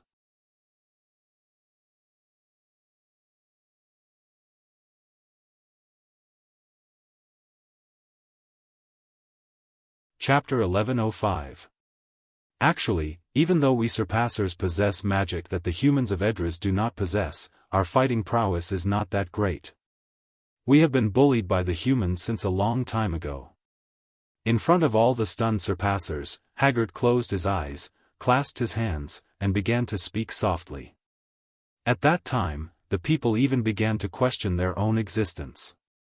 They even began to feel confused about their own survival. They completely lost the confidence to continue living, causing the entire race of surpassers to sink into the abyss of extinction. If this continues, I'm sure our race will be truly destroyed, right? Haggard said with a gloomy smile. In order to restore the confidence of those clansmen, and to prevent them from being bullied by humans, I discussed with the elders of the clan. In the end, we decided to tell a lie that could even deceive our clansmen and the entire world. A lie? Noah's eyes flashed as he looked at Haggard. So that's why you said you're not a queen or an omnipotent god? Yes, and that is the truth. I am just a normal surpasser. Haggard shook his head. No, it is not right to call me a normal surpasser.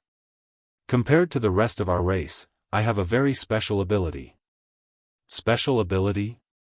Noah was taken aback. Look, even if I call myself a god and pretend to be very powerful to deceive the humans and make them fear us so that they will no longer target us surpassers, there's no way they'll believe me if I just say it verbally, Haggard explained. However, my special ability allows me to make these words more believable and make the humans believe that I am a god. With Haggard's reminder, Noah recalled something. Why would the queen of the surpassers be called a god? It was because the queen of the surpassers had the power to decide the life and death of humans.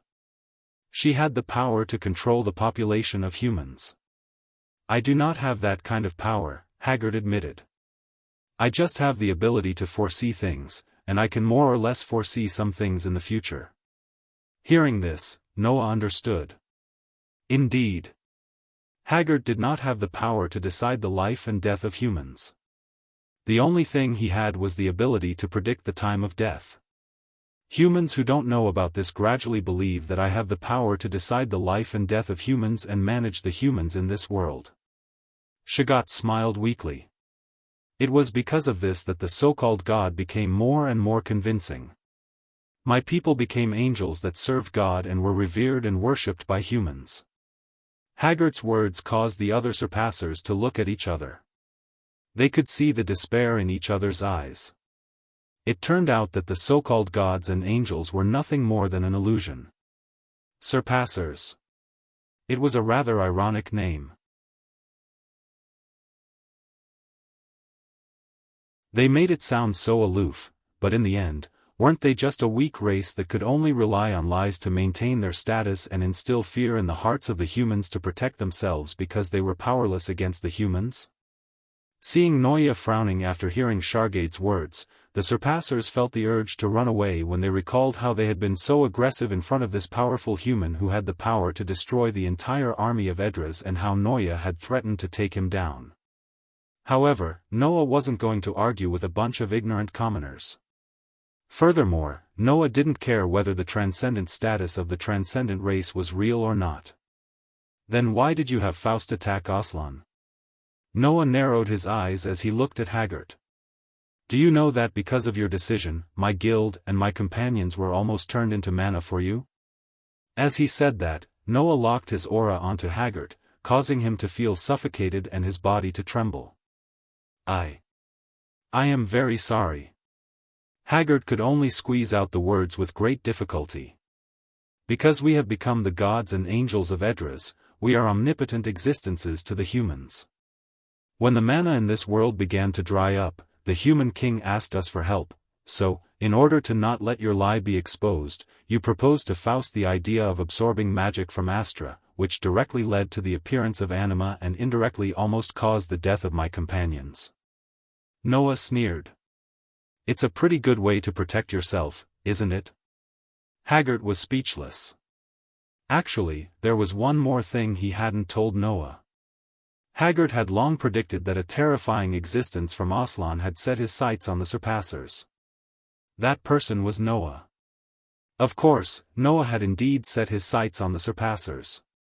From the very beginning, Noah had come with the intention of settling the score with Haggart. That was why, to ensure that the surpassers wouldn't be harmed by Noah, Haggart had second night send a decree to the humans in the name of God, claiming that a human named Noah would cause the extinction of the humans of Edras and that the kingdom of Edras would resist Noah. Who would have thought that right after that decision was made and second night sent the decree to the royal capital, Noah would appear. Among the group of surpassers who were sent flying by Noah, there were a few who were lucky enough to be in the periphery and didn't suffer too much damage. That was why those surpassers brought back news of Noah's destruction of the royal army of Edras. Knowing that he wouldn't be able to escape this time, Haggart could only resign himself to his fate and hope that he could be forgiven by Noah. No. That wasn't right either. I don't expect to be forgiven by you. Haggart finally faced Noah head-on for the first time and pleaded sincerely to Noah. I only hope that you won't make things difficult for my tribesmen. They don't know anything. I beg you.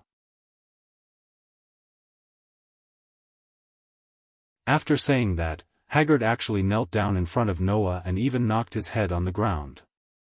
Your Majesty. Please don't do this. Your Majesty. The surpassers in the surroundings were all panicking. Only the surpasser elders who supported Haggart knelt and kowtowed. I beg you. Please don't make things difficult for my tribesmen. Seeing the queen and the elder kneeling in front of a human, the surpassers realized what kind of situation they were in. They all fell into a state of panic. Seeing Haggart and the surpasser elders kneel before him for the sake of their tribesmen, Noah couldn't help but fall silent. At that moment, there was only one thought in Noah's mind. If he didn't have the power to resist the entire kingdom of Edras, would he kneel to Faust for the sake of his companions and the guild under the threat of anima? The answer was, of course, yes. As long as it was for the guild, for his companions and for his family, Noah wouldn't even bat an eyelid if he had to be beheaded, let alone kneeling. But when that time came, wouldn't it mean that he had nowhere else to go? Wasn't Haggard and the Surpasser elders doing this because they had nowhere else to go? After all, the only difference between them and Noah was that they didn't have enough power to protect the people they cared about. Realizing this, Noah was even more determined to become stronger. At the same time, the anger in his heart had no choice but to dissipate. "Forget it," Noah said with a sigh and turned around. "Seeing that you're doing this for the sake of your tribesmen, I won't hold it against you." The moment those words left his mouth, before Haggard and the others could even rejoice, Noah's voice rang out. "But don't forget that you're not the only one who has something to protect. You can sacrifice the things that others need to protect for the things that you need to protect. Therefore, sooner or later, others will also sacrifice you for the things that they need to protect." After those words, Noah leaped into the air and soared into the sky with the help of Hermes's boots. The Surpassers were left behind in an indescribable silence. You're tuning in to the Dreamy Chapters YouTube channel. We're so grateful for your support, and don't forget to subscribe to join us on this incredible journey through captivating stories. Your generosity through donations truly makes a world of difference, as it's the primary source of revenue that allows me to expand and enhance this channel for you. Thank you from the bottom of my heart for being a part of this adventure.